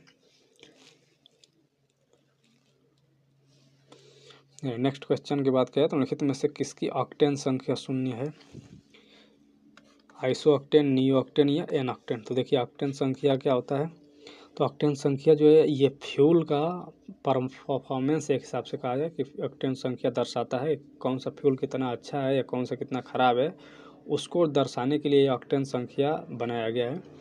तो ये इस पे क्या किया जाता है कि मतलब एक हिसाब से रेटिंग है, कहाँ से कहाँ तक, 0 से लेके और 100 तक का रेटिंग है। 0 अगर किसी का ऑक्टेन संख्या है तो कहा जाएगा कि वो क्या है, ये काफ़ी ख़राब फ्यूल है, मतलब पुअर फ्यूल, इसको लिख देता हूँ। अगर किसी का जो रेटिंग दिया गया है 100 ऑक्टेन संख्या, तो ये क्या है, ये मतलब सबसे अच्छा ये है, मतलब एक्सीलेंस है ये एक्सीलेंट फ्यूल है। अब देखिए इसमें इसका पैमाना बनाया गया उस कहाँ से कहाँ तक है, तो पैमाना के लिए आपका एन हेप्टेन, 0 किसको दिया गया है, एन हेप्टेन को 0 ऑक्टेन संख्या दिया गया है नंबर, मतलब ये एक हिसाब से रेफरेंस के तौर पे लिया गया है एन हेप्टेन को, और ये आइसो ऑक्टेन को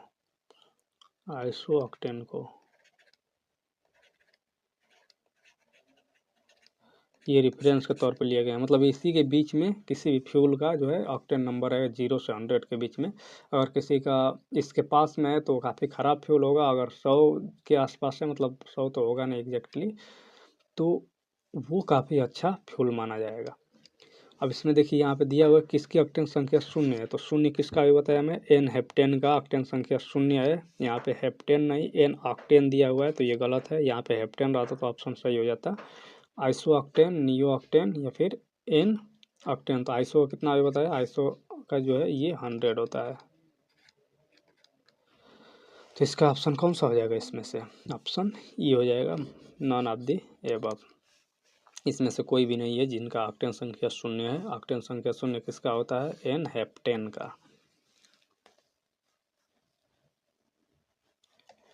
चलिए नेक्स्ट क्वेश्चन है, लीची का खाद्य भाग है, मतलब लीची का कौन सा भाग खाते हैं, एरिल, थैलेमस या फिर बीज कोट।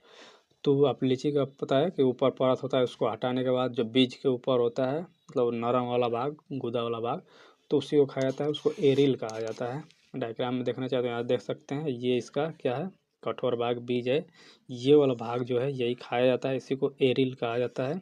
इसके ऊपर ये कठोर भाग है इसका, तो अलग अलग नाम यहाँ से भी देख सकते हैं, बीच में सीड है, बीज, फिर पेरिकार्प जो है ये वाला कठोर वाला भाग बाहर वाला। ये दूसरे एग्जाम में भी कई बार ये आया हुआ है लीची वाला का। नेक्स्ट क्वेश्चन आपका, आणविक ऑक्सीजन का पत्तियों से निकलना कौन सी भौतिक क्रिया है, मतलब सीधे कह रहा है कि जो अब ऑक्सीजन निकलते हैं पत्तियों से, कब, जब प्रकाश संश्लेषण की क्रिया होती है, तो आपको पता है कि कार्बन डाइऑक्साइड पौधे लेते हैं और ऑक्सीजन निकालते हैं, तो उसमें जो ऑक्सीजन निकलता है वो किस प्रोसेस के थ्रू निकलता है, डिफ्यूजन के द्वारा या फिर ट्रांसपिरेशन के या फिर ऑस्मोसिस के द्वारा। तो ये जो है पौधे में से निकलता है, ये डिफ्यूजन के द्वारा निकलता है, मतलब विसरण के द्वारा निकलता है।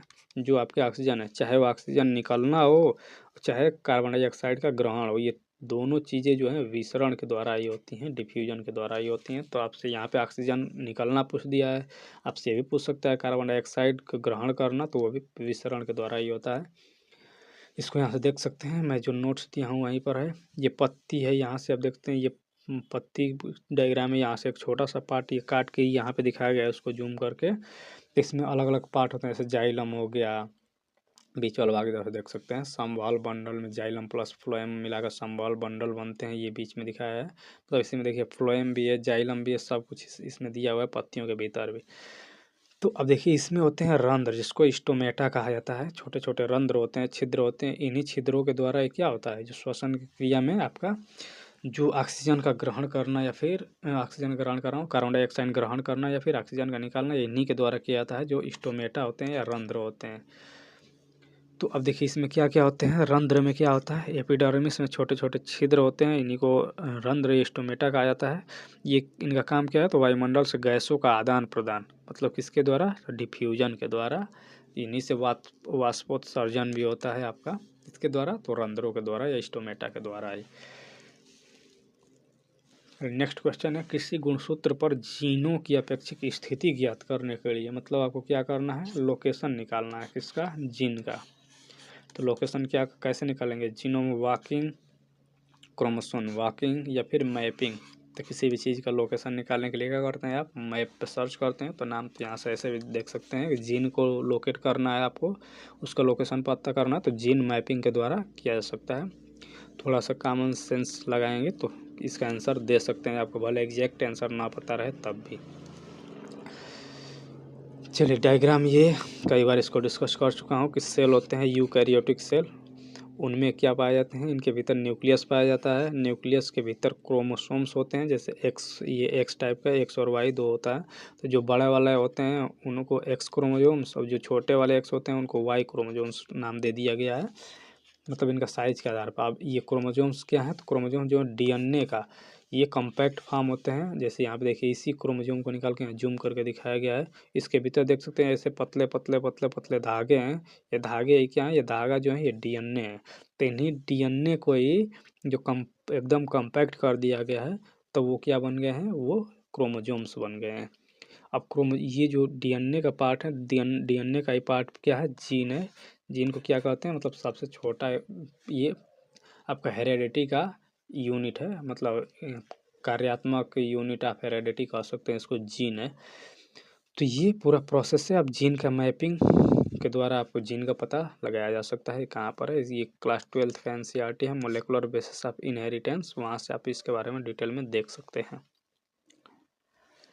ब्रायोफाइटा, ये ब्रायोफाइट में बीजाणु मातृ कोशिका होते हैं, मतलब स्पोर मदर सेल जो हैं इन ब्रायोफाइट्स, ये कैसे होते हैं, हैप्लॉयड या डिप्लॉयड या फिर ट्रिप्लॉयड। डिप्लॉयड मतलब ढाई, मतलब जो जिनमें दो हो, ट्रिप्लॉयड मतलब तीन हो। तो ये सीधे से देखा रहा है कि आपका जो ब्रायोफाइट में है उनमें जो बीजाणु मातृ कोशिका होती हैं ये कैसी होती हैं, द्विगुणित या अगुणित या फिर त्रिगुणित। अब देखिए ये द्विगुणित में क्या होते हैं कि ये दो सेट ऑफ क्रोमोसोम्स रखते हैं, two set of chromosomes, two sets of chromosomes.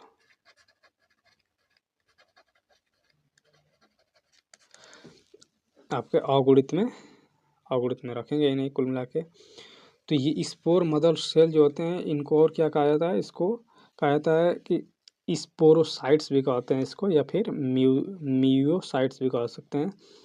अब ये जो है ये क्या है, डिप्लॉयड सेल, ये जो प्लांट्स में पाए जाते हैं, ये इनका काम क्या होता है, तो ये हाइप्लॉयड प्रोड्यूस करते हैं। जो आपके ये डिप्लॉयड सेल होते हैं, क्योंकि ये बायोफाइटा बीजाणु मातृ कोशिका जो है ये द्विगुणित होते हैं। इनका काम क्या है, ये अगुणित कोशिका को मतलब जो स्पोर जो है ये प्रोड्यूस करते हैं, और इस प्रोसेस को क्या कहते हैं, तो इनको मियोसिस कहा जाता है, meiosis.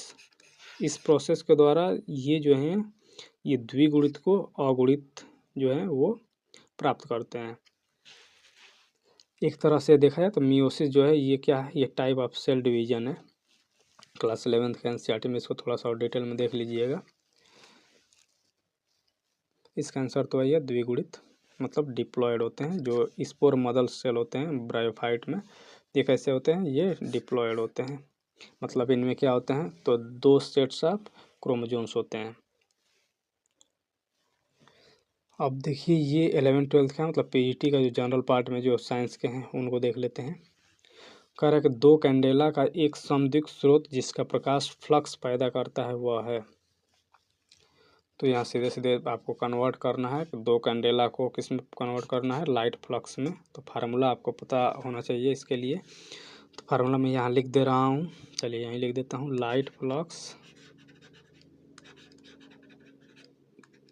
Light flux equal to होता है ल्यूमिनस इंटेंसिटी।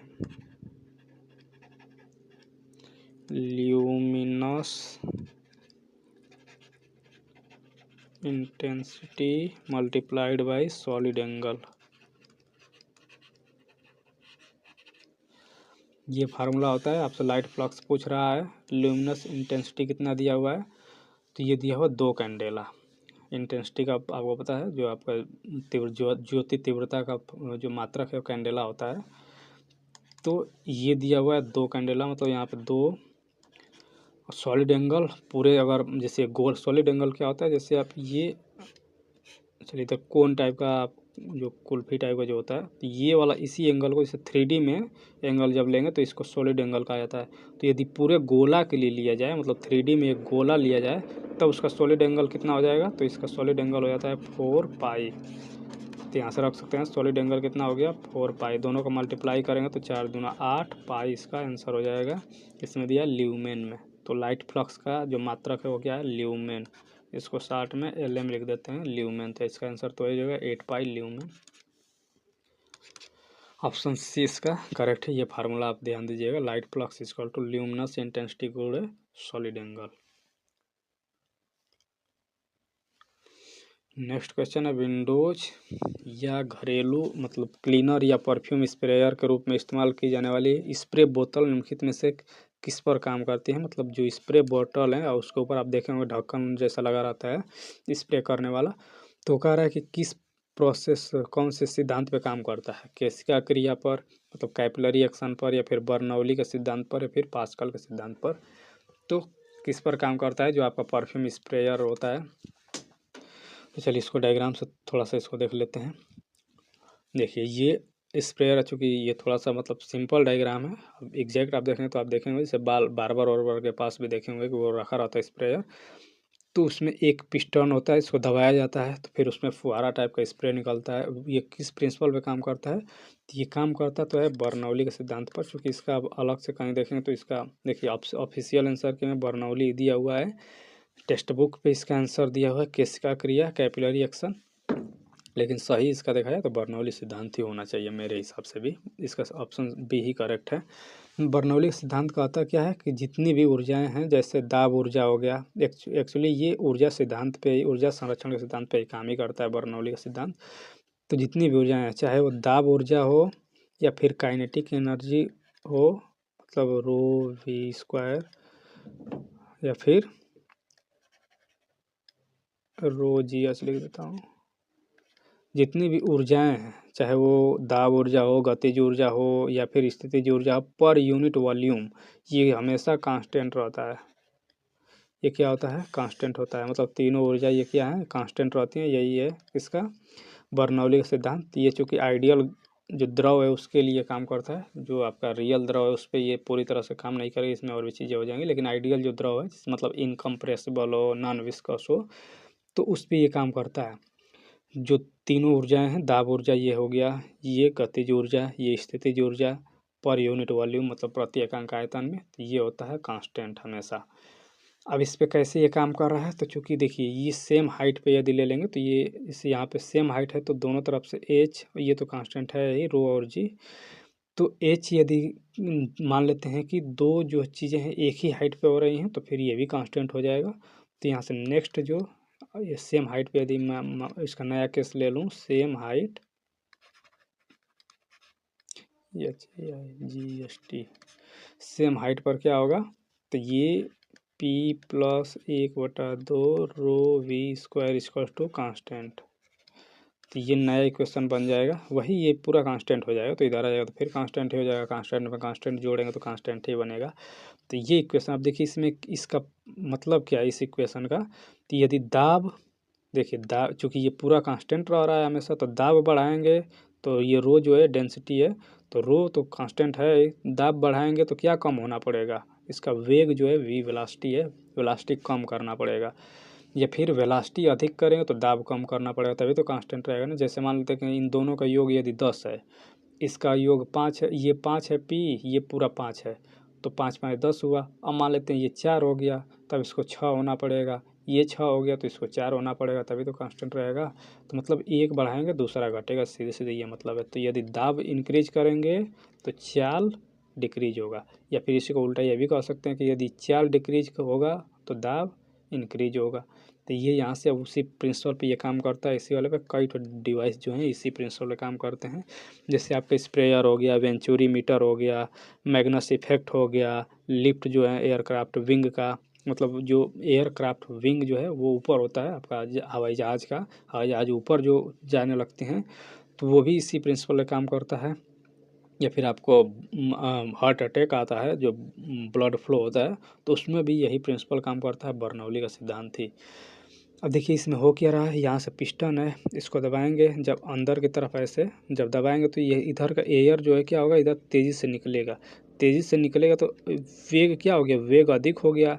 अभी ऊपर बताया कि वेग अधिक होगा तो दाब क्या होगा, कम हो जाएगा। तो यहाँ का जो दाब देखिए, ये दाब मान लेते हैं कि पी है शुरू में, इधर भी पी है, मतलब नॉर्मल एटमॉस्फेरिक प्रेशर ही होगा। अब जब इधर से वेग अधिक हो गया तो दाब, यहाँ का दाब कम हो जाएगा। जब यहाँ का दाब कम हो गया तो यहाँ का दाब तो पहले से अधिक है ही, तो ये वाला दाब अधिक होने की वजह से क्या होगा कि इसमें का जो लिक्विड है ये ऊपर जाने लगेगा। अब ऊपर जाएगा तो ये आराम से, जो नीचे लिक्विड था ये ऊपर चढ़ जाएगा, ऊपर चढ़ेगा तो फिर इधर से जो एयर आ रहा है उसमें मिल के फिर ये इधर मतलब तेज़ी से निकलेगा। तो ये कंसेप्ट होता है आपका स्प्रेयर का। अब थोड़ा सा आप आधुनिक वाला लेंगे तो थोड़ा सा डिजाइन बस वाला हो जाएगा, लेकिन बेसिक कंसेप्ट यही है यहाँ पे।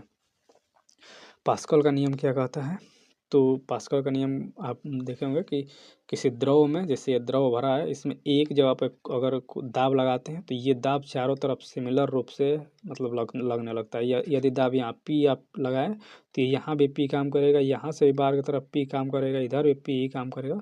तो यही है पास्कल का नियम। इसके आधार पर यदि बात करें तो पास्कल पर क्या काम करता है, जो आपके हाइड्रोलिक लिफ्ट है या फिर हाइड्रोलिक ब्रेक है, ये पास्कल के नियम पे काम करते हैं।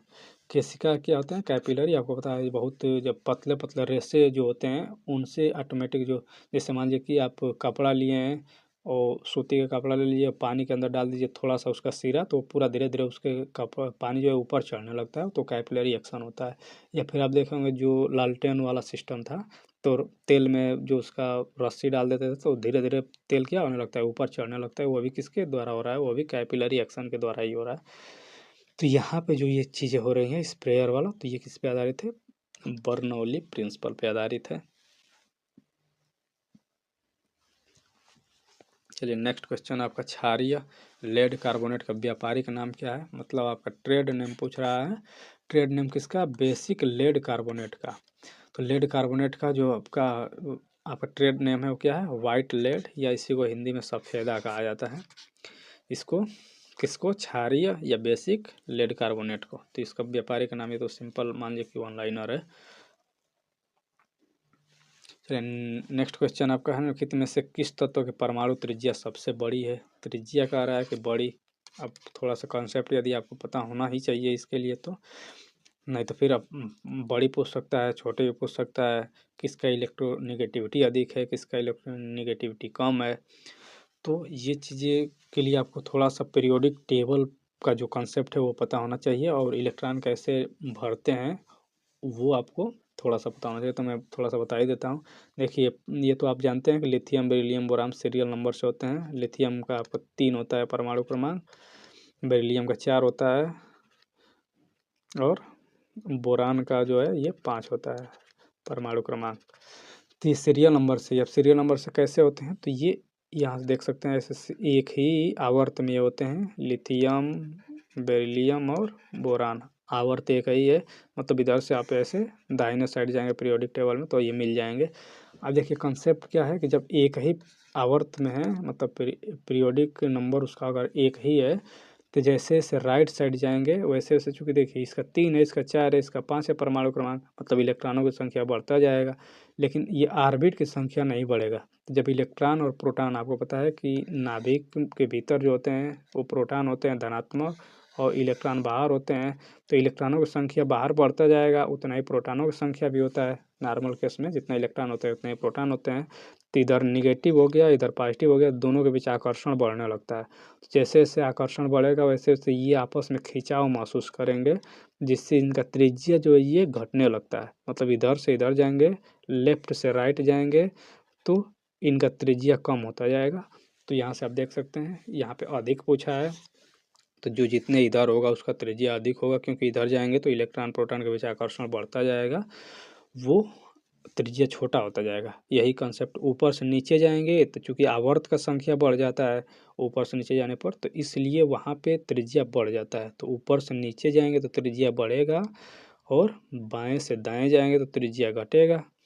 यही कंसेप्ट है। तो इसका ऑप्शन तो वही हो जाएगा ए, सबसे बड़ा पूछा है, सबसे छोटा पूछा होता तो इसमें कौन सा होता, बोरान हो जाता।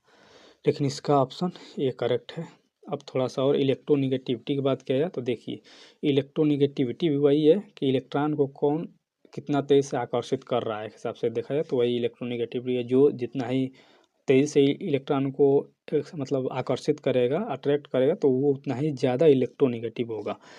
तो जितने देखिए लेफ्ट से जितने राइट साइड जाएंगे तो इनका त्रिज्या छोटा होगा, मतलब ये आकर्षित करेंगे इलेक्ट्रॉन को, तो इनका इलेक्ट्रोनिगेटिविटी क्या होगा, अधिक होगा।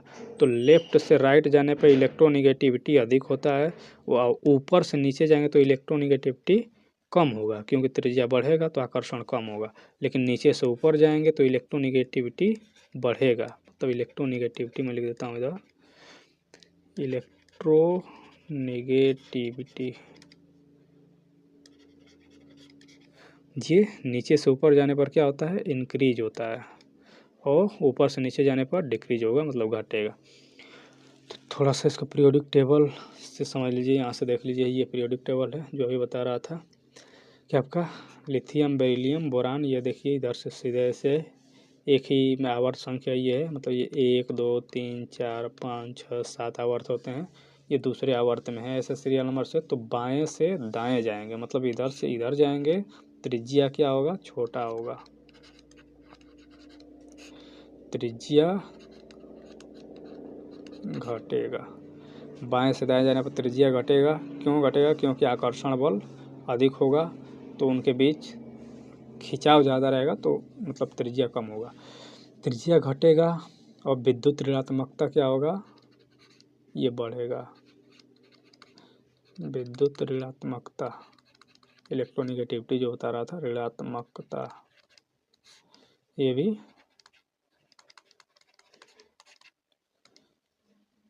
इंक्रीज होगा। अब इसका उल्टा करेंगे, मतलब अगर राइट से लेफ्ट आएंगे तो फिर इसी का उल्टा हो जाएगा। ऊपर से नीचे जाने पर क्या होगा, तो ऊपर से नीचे जाएंगे तो चूंकि आवर्त संख्या जैसे जैसे बढ़ेगा वैसे वैसे आपके ऑर्बिट की संख्या बढ़ती जाएगी, तो त्रिज्या बढ़ेगा। ऊपर से नीचे जाएंगे तो त्रिज्या क्या होगा, रेडियस इंक्रीज होगा, और इलेक्ट्रोनिगेटिविटी क्या होगा, तो ये डिक्रीज होगा। तो यहाँ से आप देख सकते हैं सेम का केस वही है। तो आप कुछ भी पूछ सकते हैं। आप तो वहाँ तो आप सोचेंगे सबका याद करने के, लिथियम का अधिक होगा कि बेरिलियम का, तो कंसेप्ट नहीं पता रहेगा तो आप याद करते रह जाएंगे, याद नहीं होगा। तो ये चीज़ें यहाँ से आप देख सकते हैं। अब देखिए, अब एक एग्जाम में पूछता है कि सबसे अधिक विद्युत ऋणात्मक तत्व कौन सा है पीरियोडिक टेबल में, तो ये कौन सा हो जाएगा। अभी मैं बताया कि बाएं से दाएं जाने पर ऋणात्मकता बढ़ेगा, मतलब ऋणात्मक सबसे अधिक विद्युत ऋणात्मक तत्व किधर होंगे, तो ये दाहिने साइड में होंगे। ये चूँकि क्या है, तो ये अक्रिय गैस है, तो इनको छोड़ दीजिए। 18वें में जितने ये हैं ये क्या है, नोबल गैस या अक्रिय गैस कहते हैं। तो यहीं तक हम लोगों को देखना है कि बाएं से दाएं जाएंगे तो सबसे अधिक, और देखिए ऊपर से नीचे जाएंगे तो ऋणात्मकता घटता जाएगा। तो इसका क्या मतलब है कि ये वाला जो तत्व है फ्लोरीन, ये सबसे अधिक विद्युत ऋणात्मक तत्व है, समझ रहे ना। तो ये सबसे अधिक विद्युत ऋणात्मक तत्व यदि पूछे तो कौन है, फ्लोरीन है। एग्जाम में आया हुआ है, दूसरे एग्जाम में। पौधों में प्रदीप्ति कलिका कलिता की खोज करने वाले हैं? कौन है? गार्नर और एलार्ड, स्टीवर्ट और सेलिसबरी, या थीमैन और स्कूग? तो कौन ये खोज किए थे? कौन? फोटो पीरियोडिज्म किसमें? पौधों में। किसके द्वारा खोजा गया है फोटो पीरियोडिज्म? तो ये खोजा गया है गार्नर और एलार्ड के द्वारा। ये होता क्या है? तो यहाँ से थोड़ा सा इसको देख लीजिए। ये दीप्ति कलिका नाम है, 11th का चैप्टर है आपका, प्लांट ग्रोथ एंड डेवलपमेंट। वहाँ से देखिए दिया हुआ है कि दीप्ति कलिका होता क्या है। कुछ पौधों में पुष्पन को मतलब फूल आने के लिए प्रेरित करने में प्रकाश की नियत कलिकता की आवश्यकता होती है। मतलब कि जो पुष्प आए उसके लिए क्या करते हैं? कुछ प्रकाश की आवश्यकता होती है। अब किसी में ज़्यादा समय तक प्रकाश चाहिए और किसी में कम समय तक प्रकाश चाहिए पुष्प लगने के लिए। तो वही प्रोसेस ही दीप्ति कलिता या फिर प्रदीप्ति कलिता कहलाता है। किसी किसी पौधों में अधिक समय तक प्रकाश चाहिए पुष्पन के लिए, किसी किसी में कम चाहिए, कोई अंधकार में ही मतलब पुष्प ले लेते हैं, तो अलग अलग चीज़ें हैं। तो उस प्रोसेस को क्या कहा था? दीप्ति कलिका कहा था। इसको खोज किसने किया था? तो वही यहाँ पे एग्जाम में ये क्वेश्चन पूछा था, गार्नर और एलार्ड ने किया था। नेक्स्ट क्वेश्चन है, केरल की साइलेंट घाटी मतलब साइलेंट वैली जो है वो किसके लिए संरक्षित है? किसके लिए इसको प्रिजर्व किया गया है? केरल का साइलेंट वैली, इसमें पौधे और जानवरों की बहुत सी दुर्लभ प्रजातियां पाई जाती हैं, इसके लिए या फिर मिट्टी खनिजों से भरपूर है, इसके लिए या फिर कृषि प्रयोजनों के लिए भूमि के क्षेत्रों का बड़े पैमाने पर उपयोग किया जाता है। तो ये संरक्षित है, तो जाहिर सी बात है उसमें खेती तो नहीं किया जाता हो, कृषि वाला भूमि तो यही से भी नहीं है। मिट्टी खनिजों से भरपूर है, ये भी नहीं है। ये दुर्लभ प्रजातियां पाई जाती हैं जो केरल का साइलेंट वैली है, इस वजह से इसको संरक्षित किया गया है। ऑप्शन ए इसका करेक्ट है। स्तनधारी में सामान्य श्वसन के दौरान डायाफ्राम होता है। तो डायाफ्राम सीधे सीधे पूछ रहा है कि जब आप रेस्पिरेशन जो प्रोसेस होता है मतलब श्वसन की क्रिया, इसमें सांस लेते हैं छोड़ते हैं, तो उसमें डायफ्राम का जो है वो किस आकार का होता है? धनुष्कार होता है या चपटा होता है या नीचे धंसा हुआ होता है? तो देखिए आप देखें, चलिए डायग्राम में दिखा देता हूँ। ये आपका डायफ्राम है, नीचे वाला हिस्सा, तो ये फेफड़ा है दोनों तरफ से, और ये नीचे हिस्सा ऐसे कर्व टाइप का धनुष्कार कह सकते हैं, इसी को धनुष्कार वहाँ पे दिया हुआ है। तो ये किस आकार का है? तो ये धनुष आकार का है। तो ये तो है ही, श्वसन क्रिया में ये रहेगा ये धनुष आकार का। अब देखिए जैसे सांस लेते हैं तो सांस लेंगे तो इधर से आप इनहेल करेंगे, वायु को इनहेल करेंगे तो ये फेफड़ा क्या होता है? फूलता है। फूलता है तो उस केस में ये जो है डायफ्राम जो है ये नीचे की तरफ ऐसे आता है, और नीचे आएगा तो ये पहले जो कर्व था ये धीरे धीरे धीरे धीरे फ्लैट हो जाता है, मतलब ऐसे चपटा हो जाता है। तो ये श्वसन क्रिया में धनुष्कार तो है ही पहले से नॉर्मल केस में, और चपटा भी होता है। तो ऑप्शन इसका तो मोर देन एवा हो जाएगा डी। यहाँ से आप देख सकते हैं अलग अलग। चलिए इसको और डिटेल में देखना चाहें तो यहाँ से आप देख सकते हैं, ये क्लास 10th का है NCERT, यहाँ से पूरा इसके बारे में दिया हुआ है। यही डायफ्राम नीचे वाला हिस्सा पसली होता है। अब इसमें क्या होता है? सांस लेंगे तो पसलियाँ ऊपर उठेंगी और डायफ्राम चपटा हो जाएगा, फिर छोड़ेंगे तो डायफ्राम ऊपर जाएगा धनुष आकार का, फिर पसलियाँ भी नीचे जाएंगी, फिर हवा बाहर चला जाता है। तो ये प्रोसेस होता है गैसों का। यहाँ पे देखिए साफ साफ दिया हुआ है, सांस अंदर लेते हैं तो पसलियाँ ऊपर उठती हैं और डायफ्राम कैसा हो जाता है? चपटा हो जाता है। और पहले से कैसा रहता है? धनुष आकार का। तो ये यहाँ से और भी देख सकते हैं, अंतःश्वसन मतलब सांस खींचना और निःश्वसन मतलब सांस छोड़ना। तो इस क्रिया में क्या होता है? तो ये पूरा वही दिया हुआ है, संकुचित होता हुआ डायफ्राम। मतलब जब आप क्या कर रहा है, तो पहला वाला अंतःश्वसन मतलब सांस ले रहे हैं तो बाहर से हवा आ रही है फेफड़ा के अंदर, तो ये जो आपका डायफ्राम है ये क्या हो रहा है? नीचे की तरफ आ रहा है, मतलब फ्लैट हो रहा है, चपटा हो रहा है। और ये जो है आपका पसलियाँ जो है ऊपर उठ रही हैं ताकि ज़्यादा जगह हो अंदर हवा के लिए। फिर वही केस उल्टा हो रहा है, जब सांस छोड़ेंगे तो ये डायफ्राम जो है ऊपर मतलब कर्व की तरफ हो रहा है, और पसलियाँ और दब जाएंगे, इससे आकार छोटा हो रहा है तो गैस बाहर निकल रही है। तो ये प्रोसेस होता है। चैप्टर का नाम है आपका, इधर देखते हैं, breathing and exchange of gases, 11th का NCERT है। शरीर की प्रतिरोधक क्षमता से जुड़ी सबसे महत्वपूर्ण कोशिका प्रकार है, आपसे पूछ रहा है जो प्रतिरोधक क्षमता से कौन संबंधित है इसमें से, मतलब आपका इम्यूनिटी से रिलेटेड कौन इसमें? प्लेटलेट्स या फिर लिम्फोसाइट्स या फिर RBC? तो देखिए आपका प्लेटलेट्स, लिम्फोसाइट्स, RBC में जो आपका प्रतिरोधक क्षमता से संबंधित है वो कौन सा है? लिम्फोसाइट। लिम्फोसाइट्स क्या है? ये सब टाइप है एक, सब टाइप किसका, तो WBC का, वाइट ब्लड कॉर्पसेल्स का ये सब टाइप है, मतलब इसी का एक ये प्रकार है लिम्फोसाइट। तो आपको पता है WBC का काम ही है क्या, WBC का जो मेन काम वही है प्रतिरोधक क्षमता ही।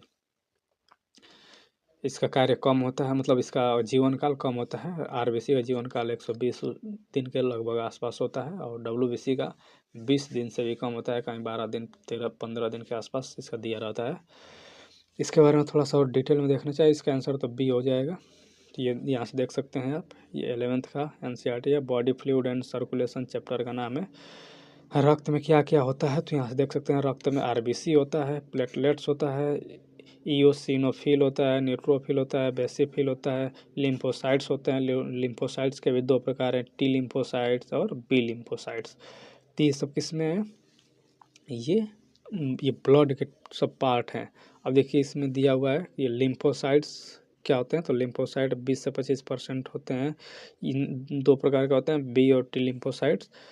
अब इसका काम क्या है, तो शरीर की प्रतिरक्षा के लिए उतरता है। देखिए साफ साफ एकदम लाइन ही दे दिया है, शरीर के प्रतिरक्षा के लिए क्या है, लिम्फोसाइट्स जो हैं ये उत्तरदायी हैं। तो वही एग्जाम में पूछा भी था, शरीर की प्रतिरोधक क्षमता से कौन जुड़ी है, तो लिम्फोसाइट्स। तो आप NCERT में देख सकते हैं, ये सेम लाइन आपको मिल जाएगा। और यदि आप डिटेल में थोड़ा देखना चाहें रुधिर के बारे में, तो पूरा वही चैप्टर जो अभी बताया उसी चैप्टर में रुधिर के बारे में सब दिया हुआ है कि इसमें क्या क्या होते हैं। तो मैट्रिक्स होता है और मतलब अधात्री के रूप में द्रव्य होते हैं, और प्लाज्मा होता है तथा अन्य संगठित संरचनाएं भी पाई जाती हैं। प्लाज्मा के बारे में दिया हुआ है कि प्लाज्मा क्या है, तो प्लाज्मा क्या है, एक गाढ़ा तरल है जिसका रंग कैसा होता है, पीले रंग का होता है, जो रक्त के आयतन का लगभग कितना 55% तक होता है। मतलब रक्त में 55% क्या होते हैं, प्लाज्मा होता है। 90 से 92% इसमें जल होता है तथा 6 से 8% प्रोटीन होता है। फाइब्रिनोजन, ग्लोबुलिन तथा एल्बुमिन प्लाज्मा में उपस्थित मुख्य प्रोटीन है। ये पूछ सकता है एग्जाम में आपसे कि कौन कौन से प्लाज्मा में प्रोटीन उपस्थित होते हैं, तो फाइब्रिनोजन और ग्लोबुलिन तथा एल्बुमिन ये उपस्थित होते हैं। ये क्या है, ये प्रोटीन है। फाइब्रिनोजन का काम क्या है, तो ये रक्त का थक्का या स्कंदन में सहायक होता है। ग्लोबुलिन का काम क्या है, तो ये शरीर में प्रतिरक्षा तंत्र, तथा एल्बुलिन का काम क्या है, ये परासरणी संतुलन के लिए उत्तरदायी होता है। अब एक यहाँ पे दिया है कि बिना थक्का या स्कंदन कारकों के प्लाज्मा को क्या कहते हैं, सीरम कहते हैं। तो सीरम काफ़ी आप सुने होंगे, जब से कोरोना आया है तब से। तो ये क्या होते हैं, ये थक्का नहीं जमते हैं, उन्हीं को क्या कहा जाता है, उन्हीं प्लाज्मा को जो थक्का नहीं जमे उनको सीरम कहा जाता है। अब देखिए क्या क्या इसमें है, तो वो दिया है RBC होता है, RBC मतलब को एरिथ्रोसाइट भी कहते हैं। WBC होता है, इसको ल्यूकोसाइट कहते हैं, या फिर और प्लेटलेट्स होता है, ये रुधिर में होते हैं। अब देखिए यहाँ पे जो आपका एरिथ्रोसाइट मतलब RBC जो है ये क्या है, यहाँ पे उसके बारे में दिया है कितने पाए जाते हैं, ये कहाँ बनता है, ये एग्जाम में पूछता है। तो ये अस्थि मज्जा में बनता है। तो RBC कहाँ बनता है, अस्थि मज्जा में बनता है। इसमें मतलब सामान्यतः देखा जाता है कि जो स्तनधारी हैं, अधिकतर स्तनधारी उनमें केंद्रक नहीं पाया जाता है। मतलब अधिकतर स्तनधारियों के RBC में केंद्रक नहीं पाया जाता है। इसका आकार पूछ देता है कभी कभी, तो इसका आकार कैसा होता है, तो ये उभयावतल होता है, मतलब बाई कॉनकेव मतलब ऐसे इस टाइप से, ऐसे ऐसे आपका ये इसका आकार होता है किसका, ये RBC का।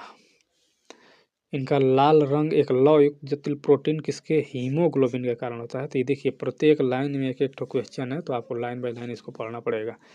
तो लाल रंग, अब देखिए RBC का लाल रंग या फिर रुधिर का लाल रंग किसके कारण होता है, तो हीमोग्लोबिन के कारण होता है, यहाँ पे दिया हुआ है।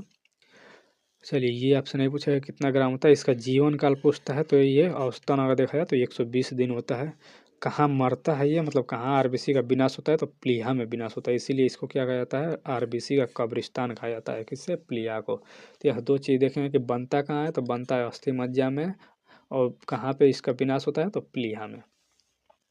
ल्यूकोसाइट्स देख सकते हैं, ल्यूकोसाइट्स ये रंगहीन होते हैं, इनको इसीलिए क्या कहा जाता है, श्वेत रुधिर कणिका मतलब WBC कहा जाता है, वाइट ब्लड कार्पोसेल्स, इनमें केंद्रक पाए जाते हैं। और भी यहाँ पे आप देख सकते हैं अलग अलग लिम्फोसाइट्स। अब चलिए इसको डिटेल में थोड़ा सा पढ़ते जाइएगा आप। न्यूट्रोफिल तथा मोनोसाइट इसमें भक्षण कोशिका होती हैं। तो ये आपसे पूछ सकता है कि भक्षण कोशिका कौन सी है, तो न्यूट्रोफिल तथा मोनोसाइट। हाँ, चलिए यहाँ पे वही जो ऊपर बताया कि लिम्फोसाइट्स 2 टाइप के, बी टाइप और टी टाइप के होते हैं, जो कि शरीर की प्रतिरक्षा के लिए उत्तरदायी हैं। प्लेटलेट्स का काम यहाँ पे दिया गया है, इसको थ्रोम्बोसाइट्स भी कहा जाता है प्लेटलेट्स को। ये अभी कहाँ बनते हैं, तो ये मेगा कैरियोसाइट मतलब अस्थि मज्जा के विशेष कोशिका के टुकड़ों में विखंडन से बनते हैं। ये कौन, प्लेटलेट्स। इनकी संख्या यहाँ दिया गया, इनका काम क्या है, थक्का जमाना मतलब रक्त के स्कंदन में सहायक होते हैं प्लेटलेट्स। तो चलिए ये तो रहा आपका, ये लास्ट था। अब साइंस जो 9th 10th का मतलब टीजीटी साइंस का जो है उसको कोशिश करूँगा एक वीडियो में मिल जाए। बाकी जितने जनरल पार्ट तथा 6 to 8 के जितने साइंस के क्वेश्चन थे वो कवर हो चुके हैं इन 8 वीडियोज़ में। तो इनको आप नहीं देखें मैं प्रीवियस वीडियो तो आप देख लीजिएगा, काफ़ी ये आपके एग्ज़ाम में सहायक होंगे। आपको ये वीडियो देखने से एक चीज़ ये भी पता चलेगा कि पैटर्न कैसे आ रहा है और कहाँ से लाइन बाय लाइन पूछ रहा है, चूँकि मैं इसमें चैप्टर आपको जिस चैप्टर से पूछा गया है वो सभी इसमें दिखाते हुए चल रहा हूँ कि किस एनसीईआरटी से, किस क्लास से, किस चैप्टर से, कहाँ से उठा के क्वेश्चन आ रहा है। तो आपको पढ़ने में काफ़ी मदद मिलेगा इन वीडियो से। और वीडियो जो आप देखना चाहें तो जैसे आपका बिहार स्पेशल हो गया, जियोग्राफी हो गया, हिस्ट्री हो गया, जो पीवाईक्यू है उनका वीडियोज आपको मिल जाएगा। आपका उनका वीडियोज का लिंक जो है कमेंट में आप पिन कर दूँगा या फिर डिस्क्रिप्शन में भी उसको मिल जाएगा, तो वहाँ देख सकते हैं। चलिए देखते रहिए, मिलते हैं नेक्स्ट वीडियो में, तब तक के लिए धन्यवाद।